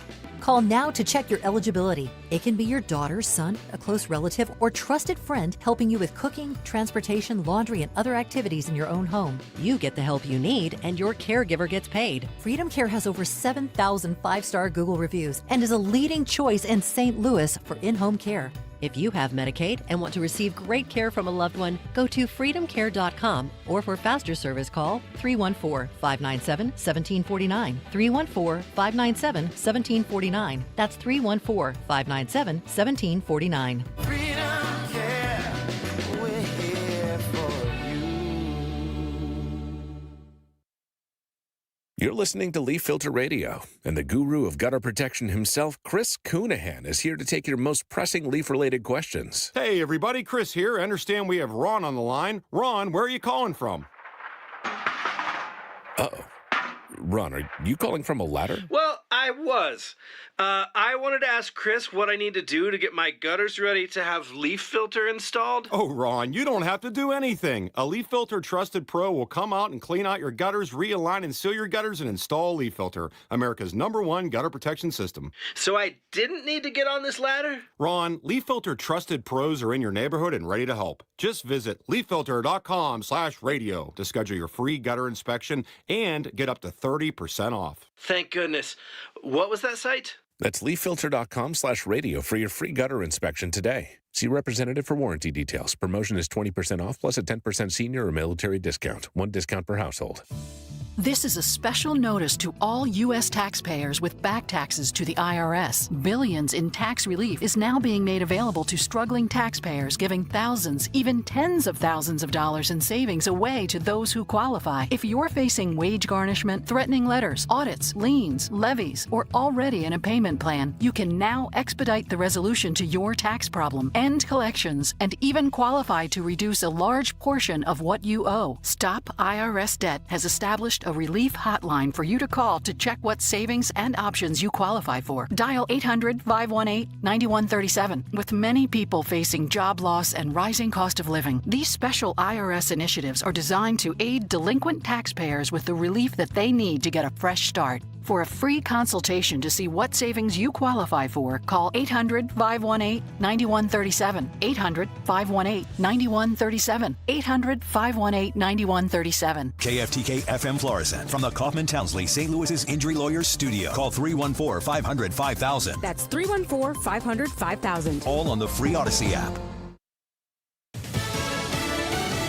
A new multi-state lawsuit. Lisa Brady, Fox News. This time, Democratic attorneys general challenging the Trump administration's demand for sensitive data from a federal food assistance program. The AGs allege the federal government wants to use SNAP food assistance data to collect and they say weaponize private information. And for threatening to withhold funding unless we comply. That's California Attorney General Rob Bonta, who's filing the action in his state. New York Attorney General Letitia James believes the government has another aim for this information. They are basically trying to weaponize the SNAP program against immigrant communities in violation of the law. The USDA issued guidance in May requiring states to turn over the data in line with a Trump executive order to eliminate waste, fraud, and abuse. Fox's Gernal Scott. 20 states and D.C. are part of the suit. Earlier, a federal judge in Boston blocking an effort to defund Planned Parenthood, ruling that Medicaid reimbursements to the nation's largest abortion provider must continue as the legal fight continues, noting that cuts could impact clinics providing additional health services and screenings. President Trump meeting with Britain's prime minister as he winds down a trip to Scotland and telling reporters he'll give Russia's president a shorter deadline to end the war in Ukraine. There's no reason in waiting. There's no reason in waiting. It's 50 days. I want to be generous, but we just don't see any progress being made. Repeating that he's disappointed with President Putin. Vice President J.D. Vance in Ohio defending the Trump economic agenda and also weighing in on a Friday night brawl in Cincinnati, calling it disgusting. There are viral videos showing a man and woman being attacked after what police are calling a sudden dispute following a verbal altercation. Police sources tell Fox at least 4 suspects have been identified. In Reno, police now say at least 2 people have died after a shooting outside a casino. America is listening to Fox News. Some things can steal your sunshine. Ugh, I just got my hair done. Sorry, the cooler's broken. Anyone see my flip-flops? Anyone? But COVID-19 can steal a lot more. I just took a COVID test. Ugh. Prescription medications for COVID exist. If you test positive this summer, ask your doctor if they're right for you. Visit PfizerForAll.com/COVID-19 to learn more. Sponsored by Pfizer. A friend passed suddenly with an old estate plan from a first marriage. Now her family is stuck in court, arguing over everything. I know I have to do better for mine. With Trust and Will, I can make a legally valid estate plan online. Fast, affordable, and customized for my state. Go to trustandwill.com and use code RADIO for 20% off. Don't leave a mess behind. Leave a plan. Trust and Will is an online estate planning service. See website for details. Trust and Will. Air Comfort Service, heating, cooling, and insulation. Weather. This afternoon and Tuesday will be the hottest of this heat wave. Hot and humid this afternoon. 98 for the high, the heat index 110. Warm and humid tonight, 79. Tuesday, the hottest. Partly sunny, hot and humid. 99, 100 degrees for the high on Tuesday. Now, it's still hot and humid on Wednesday. A couple of afternoon storms, but much better. How about 80s on Thursday? This is 97.1 FM Talk. Chief Meteorologist Dave Murray. You're listening to the Annie Frey Show Live, sponsored by Air Comfort Service, heating, cooling, and insulation. Air Comfort Service is hiring licensed journeymen. Don't have a journeyman license? Air Comfort Service will help you get it. Get guaranteed hours year-round and more. Apply online at aircomfortservice.com. That is exactly what I needed to hear. Thank God someone here knows what they're talking about. That's us. That's right. Gotta love this American ride. All right, you need to take the time and get the full picture.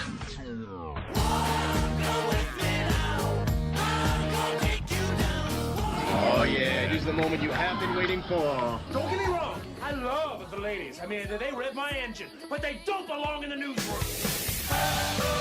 Annie's out. Ryan and Brad are in. Goodness sake, kid. Keep your voice down. Your father's listening to the radio. This is the Mannie Frey Show.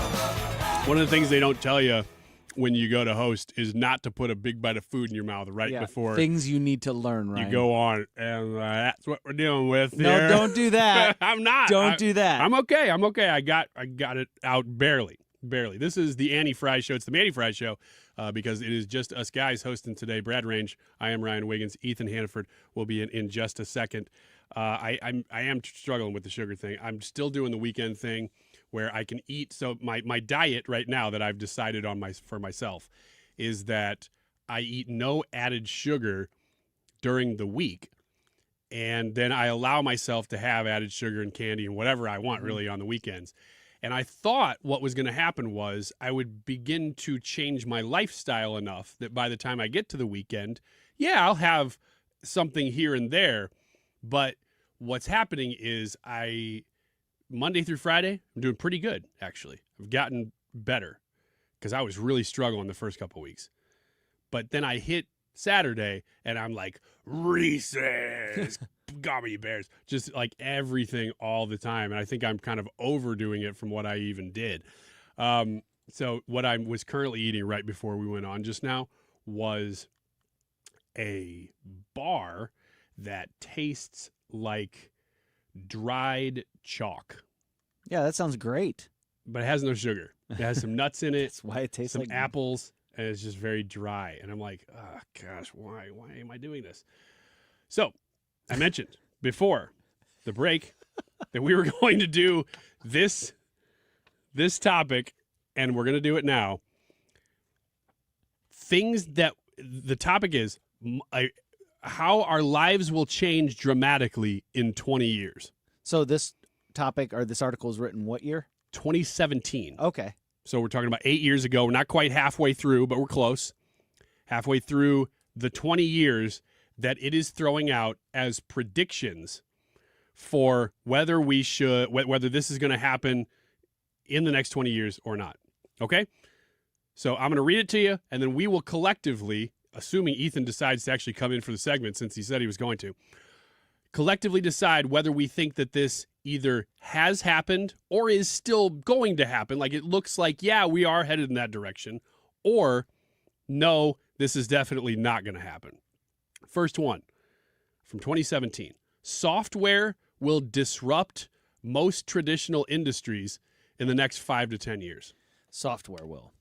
That seems really vague. Yeah. I would say that probably has happened, but I would think it already had happened by then. Well, yeah, but I think this is like whenever you talk about that, you're talking about something like AI. AI is software. You know, it's the programming that is in the they computers. get to AI separately, though, in this. So this seems to be just about software. It will disrupt most traditional industries in the next 5 to 10 years, which we're already there. Yeah. I would say, I guess, yes. I'm going to say I don't feel like software has disrupted anything. Like it just continues to grow, right? It grows, but it becomes a useful tool. It doesn't upset the apple cart. Yeah, disrupt doesn't really make sense there. Yeah. So we'll say, I guess collectively, now that Ethan's in the room, the phrase is software will disrupt most traditional industries in the next 5 to 10 years. True or false? This is speaking as to now or will happen in the next 5 to 10 years. It is written in 2017. Okay. So has this happened? It's on its way to. It's in the. You would say yes. It is currently in the process of happening. I will say yes as well. You can ding the bell. So that one's a yes. Thank you. All right, next one. Artificial intelligence. Computers will become exponentially better in understanding the world. This year, as in 2017, a computer beat the best Go player in the world 10 years earlier than expected. The prediction is computers will become exponentially better in understanding the world. Yeah, I would agree with that because, I mean, I use AI software on a daily basis, and you can see it from even 6 months ago. It's exponentially better than what it was the previous 6 months. 100% agree. You? Yeah, I would say similar. If it hasn't already happened, it's well on its way to happening. I think we're still seeing, the errors within some of these AI softwares, but it won't be long before that just is so rare, I have to imagine. Ding the bell. So, if you study law, stop immediately. There will be 90% less lawyers in the future. only specialists will remain. Yeah, I disagree with that. I don't think that's happened. No, it definitely hasn't happened. What would the reasoning be? Well, though? the reasoning is that there's such good software and AI that was coming at the time and should be here by now, that the average person wouldn't need to talk to a lawyer about legal matters. Because they could just rely because on... they could just look it up with this. They expect people to do the work to do that? But that is kind of true. Like, the information is there, but most legal matters, you still need somebody to put it together for you. Right. Or to walk you through the processing of it with your state or the government.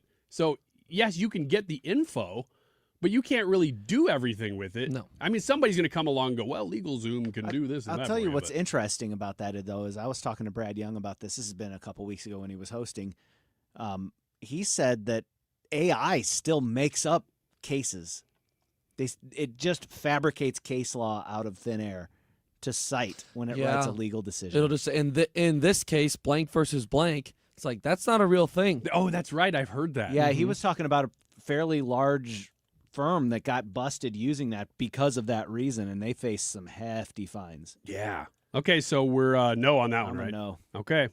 No bell on that one. No, I was trying to pull up a buzzer, but doesn't seem to be playing.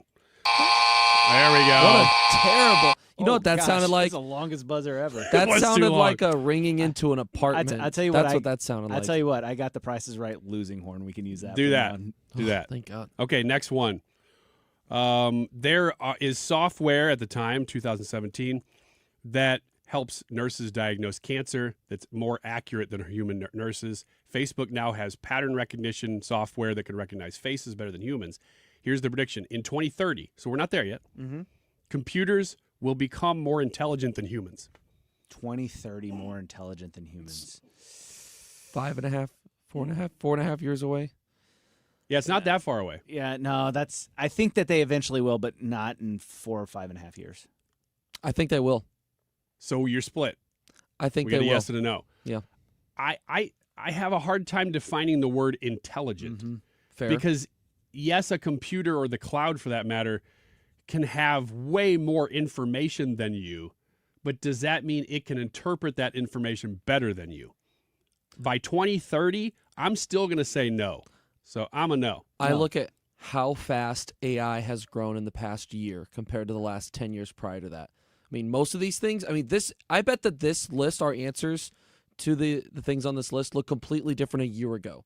But because it has moved so fast in the past year, I expect it to continue to move at that pace. Yeah, it's going to exponentially grow for sure. So 2 or 3 no's? 2 or 3 no's. Thank you. Autonomous cars. In 2018, the first self-driving cars will appear for the public. Around 2020, the complete industry will start to be disrupted. You don't want to own a car anymore. You will call a car with your phone. It will show up at your location and drive you to your destination. You will not need to park it, only pay for the driven distance, and you can be productive while driving. Our kids will never get a driver's license and will never own a car. Yeah, that's definitely I not disagree happening. with that. That's a big old no. It didn't happen, but I guess my question is, do you think it still will by 10 years from now? No, they do have something similar to that. I forget the name of that cab company. Yeah, there's a couple of them, 'Cause Wago. Wego. That's what it Wego. was. Yeah, because during the riots, the rioters were calling Wego cabs and then setting them on fire. Yeah. And so they moved them out. What? Yeah, But, yeah. yeah. Come to me.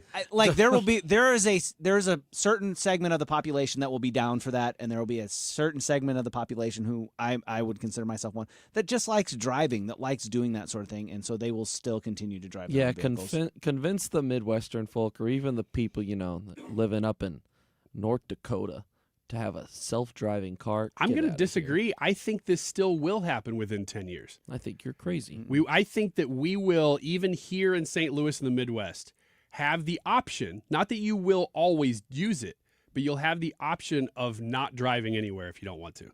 That your app can just click in. Anywhere in the country. Something will come and pick you up and drive you wherever you want to go. I think that will be in existence within 10 years, 12 years, because that's how long we have. You're outnumbered. 2 or 3 no's? I guess so. Wait. Yeah. I thought we were. Oh, wait. It was 2. You guys agreed that it was a no. Oh, man. I hit the bell. For most car companies, they will become bankrupt. Traditional car companies are still trying the evolutionary approach of just building a better car, while tech companies like Tesla, Apple, Google will do the revolutionary approach and build a computer on wheels. Nah. So the question is that most will become bankrupt. Traditional car companies will no longer have a role in our society. Listen. In 10 years? That's a lot of collapse. That's a lot of collapse. I'm going to say no to that. I'm also going to say no, but if you were to ask me in 20 years, maybe I'm thinking about it a little bit. The underlying premise of what they're saying is probably true, that you have to evolve. I'll tell you what, though, I'll disagree on that because I don't think that there's that much difference between the way Tesla builds an EV and Ford builds an EV. Well, that's what I'm saying, but Ford's evolving to do that, though. Right, but what they're saying is that evolutionary model won't work. You need to start from zero and build something new, like Apple creates a car. That's not going to happen. Well, I think we're all no's on this one anyway. So it doesn't really matter how you get there.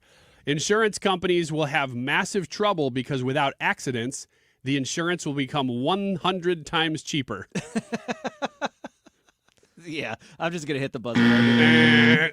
Real estate will change. Now, keep in mind, this is before COVID, so they didn't know any of this. Real estate will change because if you can work while you commute, people will move further away to live in a more beautiful neighborhood or nicer place. Oh, yeah, work from home already changed that. People will live farther away for non-commuting purposes. I think I would agree, even though we are seeing a little bit of a walk back from that, I still think that it's not going to be as strong of a walk back as, the change was during COVID. Yeah, I'm going to agree on this too, but if the reasons that they got there are not the reasons why it happened. Yeah. Because they were saying that you would be able to just go into work easier because of self-driving cars and all the other things, when in actuality, a lot of people just don't even have to go into work at all, so you can move out further. Electric cars will become mainstream about 2020. Cities will be less noisy because all new cars will run on electricity. Electricity will become incredibly cheap and clean. Okay. A lot of claims in there. Yeah. Mainstream, yes. Cities less noisy because, no, they're not that affordable. They still got horns. Yeah. And then electricity has not become more clean and affordable. Electricity has not gotten cheaper at all. They did not anticipate 4 years of Joe Biden when they wrote this. And the crazy regulations that have been put in place that have now made our electricity not cheaper, maybe a little cleaner, but not significantly. So that's a no, right? Nope. 2017, again, it says, at the end of this year, new smartphones will have 3D scanning possibilities. You can then 3D scan your feet and print your perfect shoe at home. By 2030? No. This is, well, I guess technically, yes. They didn't give a year. No way, Jose. Yeah, no, that's not going to happen. I guess the question is, do you think it's going to be common for people to be printing their own shoes at home? No. Unless everyone has their own 3D printer, which that's not happening. Well, 3D shoe printer, too, because right now it's like lines of plastic. And they're all hard plastic. Are you going to walk around wearing big, boots that are orange and blue? There's like clogs made out of plastic. Goofy colors. That's a no. In China, they already 3D printed and built a complete 6-story office building. By 2027, here's what I like the specifics. That's only a couple years away. Yeah. That's 2 years from now. By 2027, 10% of everything that's being produced will be 3D printed. Ooh. Of everything that's produced, so it's not just homes. Do we know what percentage it's at now? No. No, we do not. It might be close to that. I have no idea. I don't think it is, though. There is a lot more that is 3D printed than you would imagine. See, that's what I was afraid of. But I don't think that it's 10% of everything yet. There's parts of stuff. Hannaford's Googling it right now. I can tell by the look on his face. Yeah, it's not really giving me It much won't here, tell you, will it? No. Nobody knows. Are we a no on this? I'm going to say no. I think I'm going to say a no due to lack of information. Yeah, it's a no because we don't know, and that's so close that unless we all knew, 10% is about where we are now. Right. I don't think we'll get there. Yeah. If it doesn't work with your phone, forget the idea. Smartphones existed, and most people probably were beginning to adopt them at this point, but I don't know that everybody had one. Any idea designed for success in the 20th century must work with your phone. Yeah, I think that's about where we're at now. Yeah, I would agree. I think I would agree. I would agree too. We'll stop there, and we will come back with whatever we're calling Ethan's segment, local and sports, and then we do have a few more of these that we'll probably hit after that segment. But we will find out what is new from the weekend in local and sports news with Ethan next. We've had a hot summer, and you're cooling your house all the time. That AC is running overtime. Air Comfort Service wants to take your phone call if you need to have that AC checked out. The number to reach them directly at Air Comfort Service is 314-513-0091. That's 314-513-0091. They can check out if you feel like the house, it's like the air conditioner's running all the time, and it just doesn't seem to be cooling to the number that you have it set at. Our sleep temperature is 67 degrees, but we usually keep it at about 73 during the day. If it's running and running and running and not cooling to the temperature you need it to, you probably have to have it looked at. It could be the HVAC unit itself. It might be the attic insulation in your home. They can help with that as well, even checking the ductwork in your house to see if air is leaking out of the ventilation throughout your home before it reaches the destinations that it needs to. Call Air Comfort Service at 314-513-0091, aircomfortservice.com. Surprise! Surprise! You know, surprise parties, they can be fun, right? Well, financial surprises, not so much, especially when you're retired, like finding out you owe more in taxes than you thought you would, or having to go back to work to make ends meet. Maybe you think you'll be okay, but why not double check just to be sure? Call Marvin Mitchell at Compass Retirement Solutions and schedule a retirement double check. Marvin and his team have been helping families plan for retirement for more than 15 years. Call 314-373-1598 to schedule your retirement double check with Marvin Mitchell at Compass Retirement Solutions. That's 314-373-1598. Don't let a financial surprise derail your retirement dreams. Give Marvin and the team a call, 314-373-1598. Firm offers insurance services, investments, and services offered through Compass Retirement Group, a registered investment advisory in Missouri and in Illinois. This year, fuel prices have been a bit of a roller coaster. Here in St. Louis, drivers finally have some relief at the pump. But when it comes to groceries and food, it's still pretty bumpy out there. Well, you know what can make your ride smoother? The Upside app. With Upside, you can earn an average 8% cash back on grocery or restaurant purchases and up to 25 cents per gallon on gas, which means there's money to be earned even when fuel prices are low. There are hundreds of nearby locations like Schnucks, Burger King, Arby's, and Taco Bell. Download the app and see why millions of Upside users have racked up almost $1 billion in cash back earned. For a limited time, get a 10% bonus on your first purchase with promo code STL11. That's promo code STL11 for an extra 10% cash back bonus. With Upside, you can roll up to a nearby grocery store, restaurant, or gas station and coast straight to cashback earnings. Don't forget to use promo code STL11. Upside. Cashback smarter. Offers vary by user and location. Terms and conditions apply. Go to upside.com for details. Are you looking to hire? ZipRecruiter finds the best candidate for your job fast. Try ZipRecruiter for free at ZipRecruiter.com/free. That's ZipRecruiter.com/free. ZipRecruiter.com/free. Annie Frey is back because truth doesn't take a break. 97.1 FM Talk, St. Louis Conservative.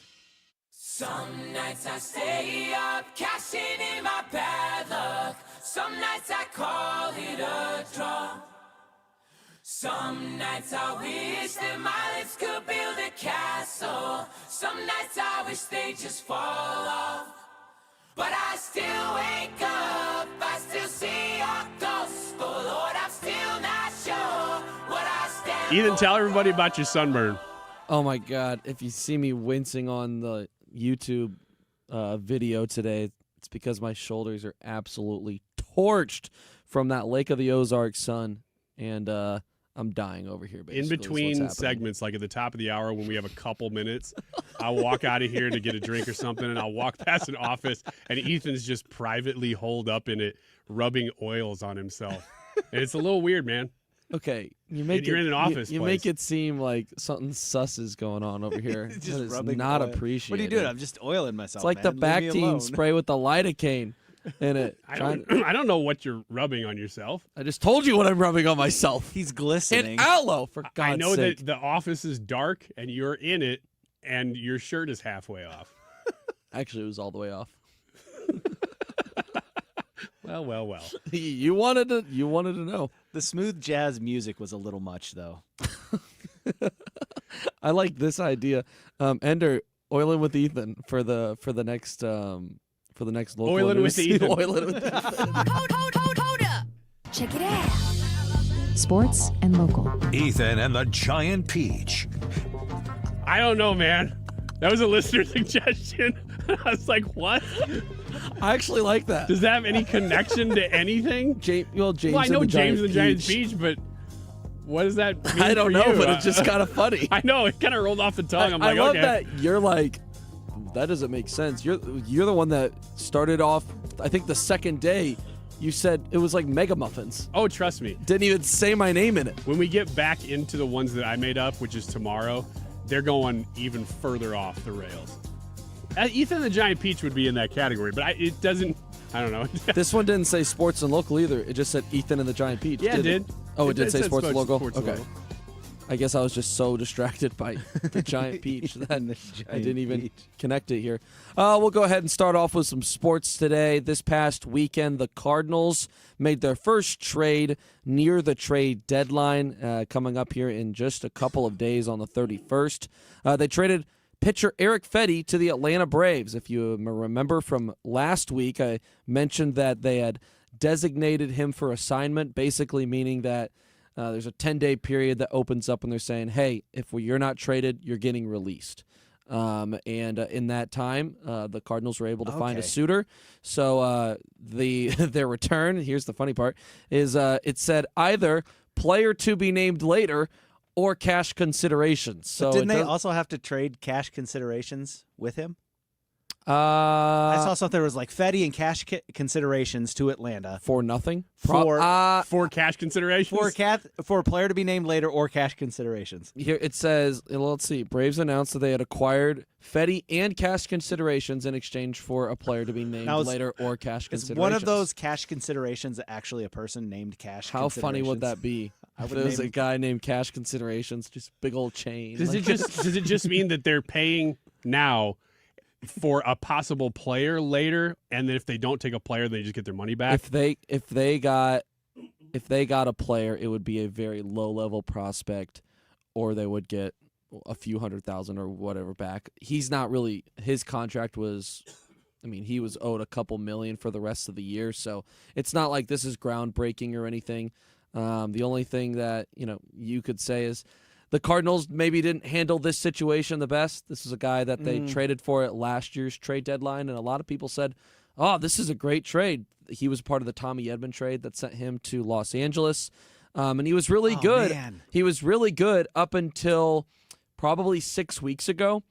Was at minimum a league average starter, and then things just fell off the rails in the last several starts. So bad that they just dropped the guy. So bad. That had to be a big surprise. The frustrating part for fans was that they've had one of their previous first round picks has been knocking at the door to pitch in the majors now for all season long, and the argument was that why are we still rolling with Eric Fetty when he's ready to go and he's looked so much better than him when he's had the opportunity? And it came down to really they were trying to find any value on the market for Eric Fetty, maybe get him a couple of better starts, and it never got better, unfortunately. In the business world, they call that the sunk cost fallacy. You've said we've invested so much in this that we can't back off of it yet. We've got to get something back out of it. And it's always hindsight's 20/20, but this one I don't think worked out in the favor of the Cardinals. So they're going to get back somebody that either nobody cares about who's too young or nobody cares about who's too old, which might be Julio Franco. What a name pull. What's Bartolo Colon up to these days? What a name pull. Bartolo Colon has liked 2 of my tweets in the last few months on Twitter. Weird. That's weird. That's a huge W. I know. It's usually like when I see the video of him hitting the home run that he did a few years ago, and I like say something about it. He always likes it, so I appreciate that, Bartolo. In other news, in St. Louis, we'll switch to the local. I don't know if this is a good thing or if this is a depressing thing, but a new report has found that the St. Louis region has some of the least congested traffic among major U.S. metropolitan cities. I would agree with that. Except when they're doing construction, man. Is this a good or a bad thing that there is no bad traffic here? Ooh, or not a lot of traffic. That's a good question. Well, good for me, bad for the city. I would think so. I would think that that's probably not a good sign for the city. Yeah, it's a bad sign. So Consumer Affairs, an American consumer news platform, released a report earlier this month identifying the U.S. metropolitan areas with the worst traffic. The report used data from the U.S. Census Bureau, Federal Highway Administration, and a couple of other administrations to evaluate traffic congestion in the 50 most populous metropolitan areas. And according to the report, St. Louis as a region ranked 5th for least traffic congestion, recognized as one of the smoothest commutes across the nation. Have you guys seen the videos that are showing up all over the place of Los Angeles traffic? And yes. Empty now? Yes. But I can't tell if I'm being played by social media and, hey, you know, it's early on a Sunday and so it's not that busy. So I have a friend who used to live in that area, and I was asking this person about this, and they dug into it, and they're like, the times are down. He said these are really good times for this time of day. So it's real. There's something to it. It's not the empty. It's not the empty roads that right, people are but reporting. like the travel times, he goes, that's unheard of. I just saw today somebody walking around Disneyland who is an influencer, and I guess there are people that do that. They just walk around either one theme park and they make it their thing. Disney's a big one, or multiple theme parks. Then they do that.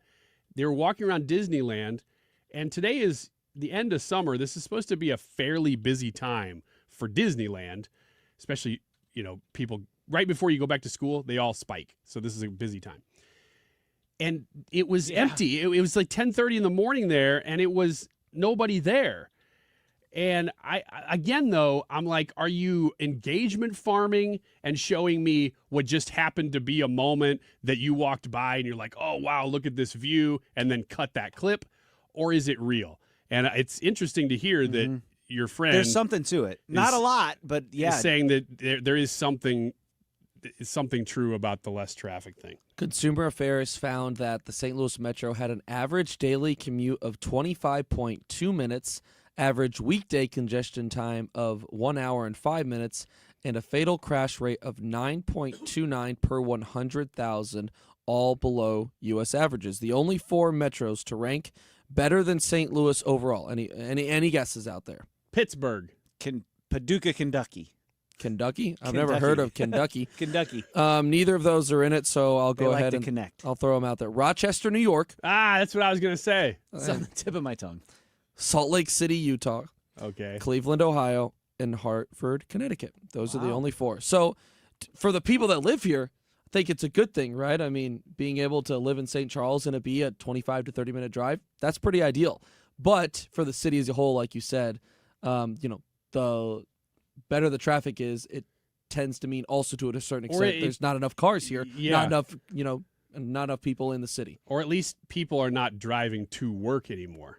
Because it could still be hybrid work, and because that did definitely affect things. Do you have one more? Do you want me to have one more? You can do one quick. We got a little bit of time. I'll go back. I'll throw it back to sports here on this one. The Cardinals, big news in their prospect system today. Tekoa Roby, one of their top prospects, they just announced that he had to get Tommy John surgery, so he's going to be out the rest of this year and all of 2026. This is a guy that had been making strides, was a part of when the Cardinals sold at the trade deadline a couple of years ago. He was a guy that they got back from Texas for Jordan Montgomery.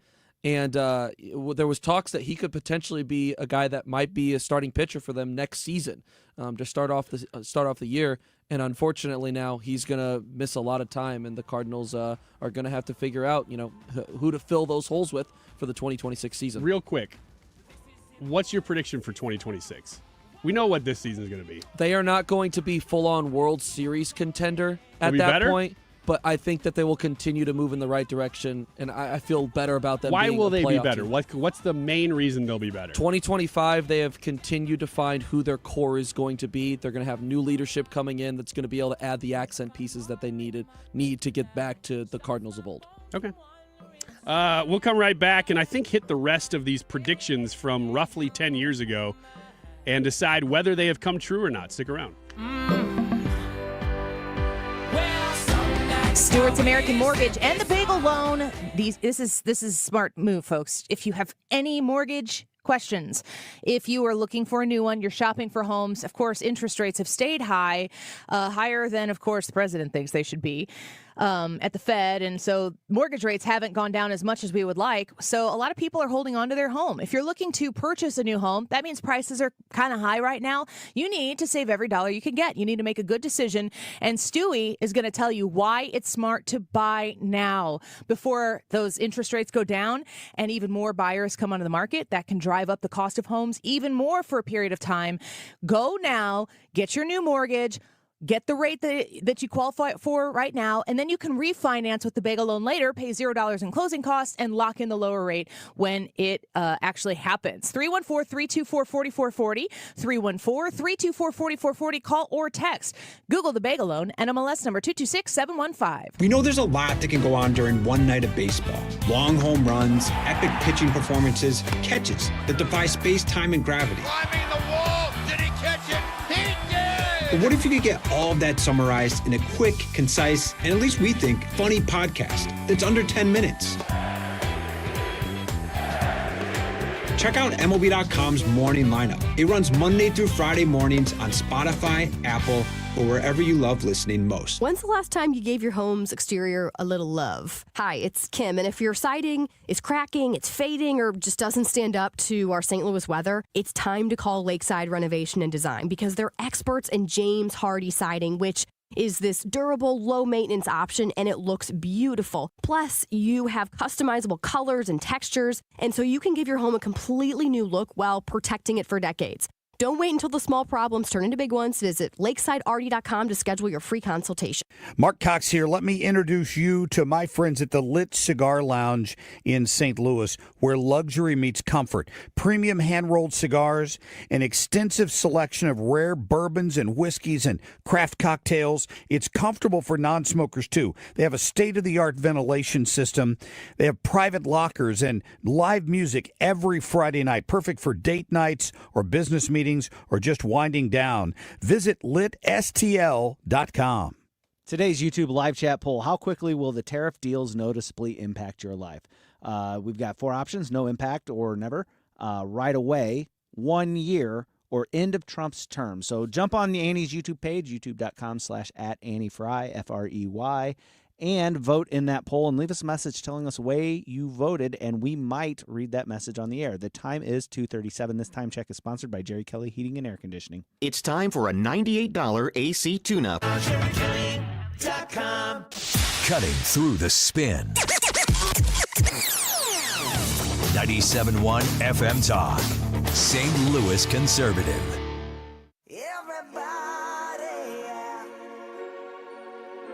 Rock your body, yeah. Everybody, yeah. Rock your body right. Backstreet's back, all right. The Mannie Frey Show, we were and are going through LinkedIn's predictions for the American economy over the next 20 years, of which we are about 10 years in. We're actually about 8.5 years in. But it's a good checkpoint here to see whether some of the things that they're predicting are going to happen. So far, it's been a mixed bag. We are to this one now, guys.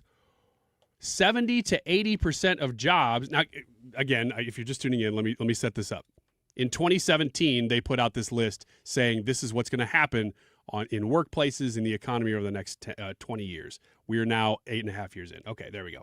70 to 80% of jobs will disappear in the next 20 years. There will be a lot of new jobs, but it's not clear if there will be enough new jobs in such a small time.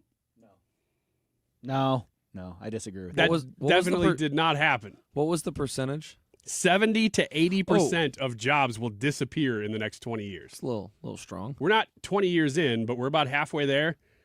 Not even close. There are always new jobs that develop whenever technology advances. Well, I think that's what they're saying, but they led with 70 to 80% of jobs will disappear. They haven't disappeared, but maybe some have shifted. This just seems I'm like what jobs don't exist anymore that were here 10 years ago? 10 years ago. That's a good question. I don't know. I really can't think of maybe anything. One or two jobs. I'm sure there that are gone, but what's happening is automation is taking things over.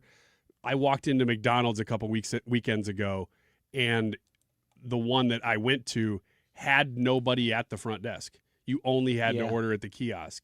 Now, somebody would come up and help you if you needed it, but that kind of stuff is what you're seeing more than anything. And maybe in office jobs, I've heard people say that people who were exclusively editors and writers are having a tougher time getting work because you don't need them as much because of AI. But that's not 70 to 80% of jobs. Yeah. So this is a definite no. Thanks for playing the buzzer. You got it. Yeah. Yeah. Agriculture. These are what I should have led with these because they're the craziest ones. There will be a $100 agricultural robot in the future. Farmers in third world countries can then become managers of their field instead of working all day on their field. By 2030. By 2030. There's 0% chance Get that out of Optimus town. is going to cost $100. There are, at current, 0 farm robots that I'm aware of. Yeah, I mean, if you look at it like, humanoid robot picking crops, yeah, you're right. If you consider like tractors and stuff like that are automated and basically like once you're in the field, they're GPS run and you don't steer or anything like that, then you kind of have them. But those are hundreds of thousands of dollars, not $100. Yeah, this says $100 agricultural robot. Nope. No. There are several startups who will bring insect protein to the market shortly. It contains more protein than meat. It will be labeled as alternative protein source because most people still reject the idea of eating insects. They continue to reject that idea. This one's a no. It just says that this will exist. It's not specific to a certain market share or anything like this. But it really isn't even a thing. People have had a huge backlash to the idea of we're going to make you eat bugs. Yes, they have. We're not going to eat the bugs. And if you put anything that gives anybody an idea that this came from bugs, they're like, no. And then your company folds and disappears. It's true. I think this is probably, you know what, though?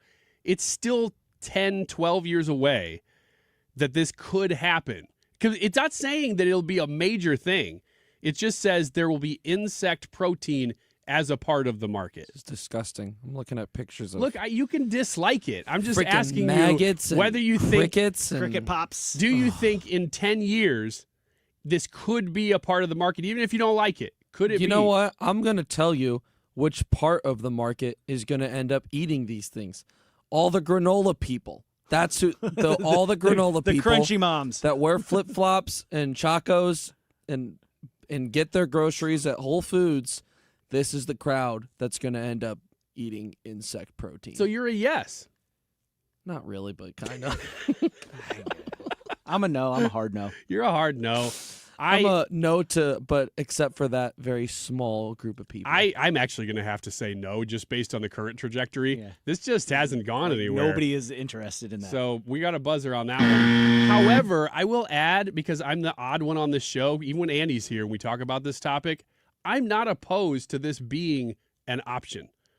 As long as it tastes good, I'm okay with it. In fact, I would try it.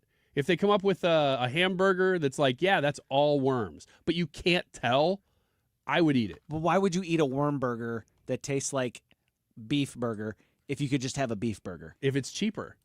If it's way cheaper. Like if beef skyrockets, nope, which it kind of is. Not a chance. Then, and I could get a 50-cent hamburger again, and I wouldn't even know the difference, I would do it. You make me Sylvester Stallone in Demolition. You guys, so you keep missing the phrase, if I don't know it, if I don't know the difference. But you'll know it because they'll have to tell you. They will have to tell you, but then you just got to get past the mental block. You know how block. it's going to be different? There's going to be a freaking worm on your burger. No, That's how it's gonna be made different. of that. They'll just put it's one not right a on top worm of the on bun. top of a beef burger. Well, I'm picturing a worm, and you can't change that in my mind. Yeah, I'll have a hamburger. Can you put several dead tapeworms on Remember it that- instead of... remember that gross. movie? All right, next one, Ryan. Move on. Remember that movie, what? How to eat fried worms? No. There's an app called Moody's, which can already tell which mood you're in. By 2020, there will be apps that can tell your facial expressions if you are lying or telling the truth. Imagine a political debate where it's being displayed when they're telling the truth and when they're not, according to some app. Man, just a little bit too late. Can you imagine if we would have had that in the 2024 debate with Trump and Biden? I'd be interested in How watching it. awesome would that have been? Because it adds a whole new aspect of like, oh, are they going to get called out on like what they said if it's not true? That would be so funny. Nobody would agree to it. No. Nobody No, would no ever one would. agree to that. No. So this is ridiculous. And There's then no way that would happen. And then you have to mess around with, does it get biased? You know, Wait. there's all kinds of messy stuff and that you could can't go from you can't there. even get a lie detector test admissible in court. Yeah. because they're not reliable enough. It's going to be the same way with that. Yeah, so this no. will never happen. Last one, and big one.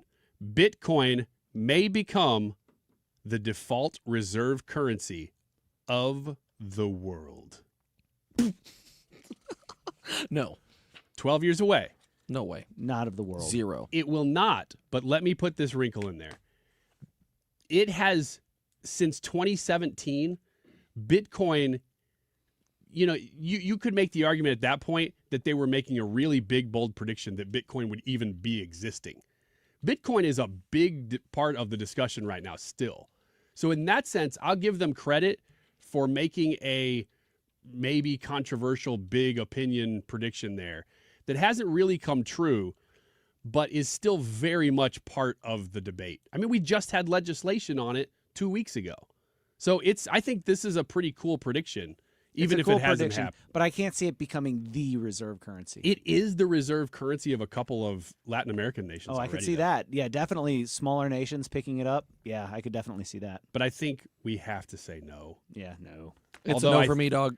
I think that it was a good one to end on, though, even though it's a buzzer. We'll take a short break. We got one more segment. We'll give you the results of the YouTube live chat poll. How quickly will the tariff deals noticeably impact your life? We'll find out when we come back. Gonna bring the flame, I'll show you how. Got a question This for summer, you, while baby. you stay cool, our first responders stay on the front lines. The St. Louis First Responder Canteen is there to keep them hydrated and supported. Find out how you can help by visiting 971talk.com/talkinaction. We, without hesitation, recommend that anybody work with ThrottleNet. The experience will be as good as it's been for us, for anybody, because you'll get a true partnership and you'll be able to rest easy that you're going to get the service that you need while they're also doing all those things that you don't want to have to think about, that you don't want to have to worry about. They're always doing that in the background for you. Don't wait for your next IT crisis. If your business depends on technology, you need a partner that's got your back. Contact ThrottleNet.com to get a free IT evaluation and see how we can support your IT everything. When you enter a place of business, you're owed a legal duty that the place of business is safe for you to shop in. I'm John Morgan of Morgan & Morgan. If you suffered an injury at a place of business, our duty is to protect you after that harm. Morgan & Morgan, for the people.com. At Smile Train, we understand that most children with clefts need a little extra care to help them grow healthy and strong. Visit smiletrain.org to learn how Smile Train is supporting the cleft community with lifelong smiles. You're listening to Leaf Filter Radio, and the guru of gutter protection himself, Chris Coonahan, is here to take your most pressing leaf-related questions. Hey, everybody, Chris here. I understand we have Ron on the line. Ron, where are you calling from? Uh-oh. Ron, are you calling from a ladder? Well, I was. I wanted to ask Chris what I need to do to get my gutters ready to have leaf filter installed. Oh, Ron, you don't have to do anything. A Leaf Filter Trusted Pro will come out and clean out your gutters, realign and seal your gutters, and install Leaf Filter, America's #1 gutter protection system. So I didn't need to get on this ladder? Ron, Leaf Filter Trusted Pros are in your neighborhood and ready to help. Just visit leaffilter.com/radio to schedule your free gutter inspection and get up to 30% off. Thank goodness.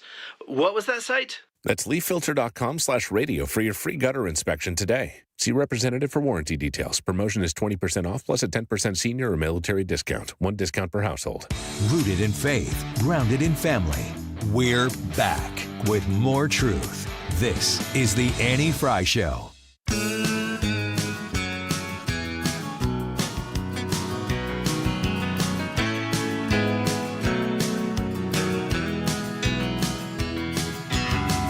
What do you say when it's over? Don't know if I should say anything at all. Ryan Wiggins filling in for Annie Frey, who will be back tomorrow. Brad Range, Ethan Hannaford in for the Mannie Frey Show. We hand it over to the Reardon Show here shortly. I wanted to give a big shout out to my grandma, who had a birthday over the weekend and turned 93. Oh, that's awesome. Yeah, very, very cool. Very proud of being a part of Grandma Wiggins' life. Can she say the same, though? No. I figured. Not really. You know what? If she heard me say that, she would scold me for saying that about her, about me. That she's not proud of you? She's very proud of me. She was born in 1932, and she had a bunch of birthday cards over at her house this weekend. And they were cool because they had a bunch of stats about, they were the ones, year you were born, what was going on. And it was pop music was stuff that I had never even heard of. I mean, it was, they always have the categories of this was the most popular song, this was the movie, and this and that. The population in 1932 of the entire world was 2 billion. Wow. That's how fast the population. We're over 8 billion now, aren't we? We're over 8 now. So 1932. That's crazy. 93 years ago, 2 billion people in the world, now 8 billion. And yet we're having this conversation that up until the last year or two was the opposite. It was because you hear stats like that and you go, oh man, we are outpacing ourselves, but we're not. The technology keeps getting better at the rate that we grow. And it's almost as if God is providing for us in a way as we grow and multiply and become fruitful. But in the last couple of years, it's become the reverse, partially because of Elon Musk having a whole lot of intercourse with a whole lot of women. That's one way to put it. That is one way to put it. He wants everybody to know that it's good that he's having lots of children. But the stats that he's bringing up are true, that you have to have a replacement number for your society, and it starts to implode. Japan is starting to deal with this.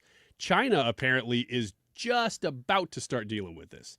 They're real close. They haven't quite gotten there. It's because of their one-child policy and many other factors.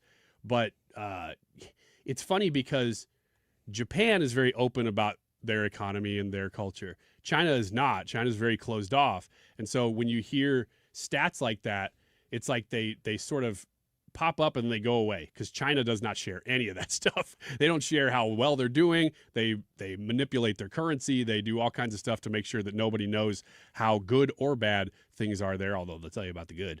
But the Trump administration is looking for incentives for Americans to have more kids. And part of that's in the big, beautiful bill. You know, there's going to be incentives for kids being born starting July 4th of next year. That's I would say that's a little bit of a controversial aspect of the big, beautiful bill, because I don't think that conservatives really love the idea of just starting a fund for kids out of the government money. But that's kind of what it is. It's not really a big fund, but it's a little one. But they're looking for ways, and I do like the goal overall of making sure that the population of the United States continues to grow. Do you know when it stopped growing from natural birth? Because we're still growing from immigration. But do you know when it stopped? 1996. It was 2009, 2008, 2009. Wow. And they attributed at the time, because it dropped from being about even, where every woman was having about 2 children, which was, equal, to about 1.8, and now it's at 1.6. So it continued to drop. They assumed at the time that it was because of the recession, that, well, people are putting off having babies because they want to make sure economically they're okay. But it never came back. So we're in the same place that Europe has been for quite a while. Japan's been for quite a while. But we have not. We had been holding steady until about 2009, and now we are also declining in population aside from immigration. And I'm not even making that a big point here. I'm just saying that's a fact. So interesting to see what else the Trump administration might do. They expanded the child tax credit a little bit in the big, beautiful bill, but I was hoping they would do a little bit more than that. They're still focusing on it. The results of the YouTube live chat poll are forthcoming. How quickly will the tariff deals noticeably impact your life? I don't think that we've answered this question yet. Brad, how do you answer that question? Yeah, I was looking at this, and I was initially going to vote right away. I think that these deals will happen and impact you in a noticeable way right away. I think I'm still going to stick with that because I think what you're going to see is that impacting you, especially, if you've got a 401k or stock, you see the stock markets see that stability starting to form, and they see that things aren't being harmed by them and stuff. And that stock market's going to take off, and you'll notice that in your investments and funds like that. If you don't have investments, it'll be a little bit longer, but I think right away is what I would vote. Katie online says, I voted 1 year, but I don't really know. I figured just in time for the midterms, the Democrats will be sure to make everyone aware of any effects the tariffs may have had. I think that's assuming that they would be negative, which it could be either way. I mean, we didn't say really which way. Janine says, I voted 1 year, though I believe it will be sooner, just not immediately. Ethan, do you have an answer to this question? I put 1 year, more so due to it's good. I would be surprised if it is immediate. I think the last answer you just put up on the board was probably something more so that I would be relating to as well. Not going to be immediate, but maybe before a year. I think there is a right-away impact. I was tempted to vote that way based on the fact that we've had now a budget surplus 2 months in a row. That's an immediate impact, but it's not necessarily on my life. Yeah. At least directly. So I'm going to say the end of Trump's term. That's when you're really going to see a lot of these companies will have moved here, established plants here. You're going to see the job numbers affected by it and the economy overall affected by it. I would say end of Trump's term. What's the results of the poll? 172 votes on today's YouTube live chat poll. How quickly will the tariff deals noticeably impact your life? 53% say 1 year, 24% say no impact or never, 17% say right away, and 5% say the end of Trump's term. I would wonder if the majority of the people are assuming that they would have a positive impact because we left that open to interpretation. Well, I'm Ryan Wiggins. I will be back tomorrow along with Brad Range and Ethan Hannaford, but in a little bit different role. Back into the normal chair as Annie Frey returns. We will see you tomorrow.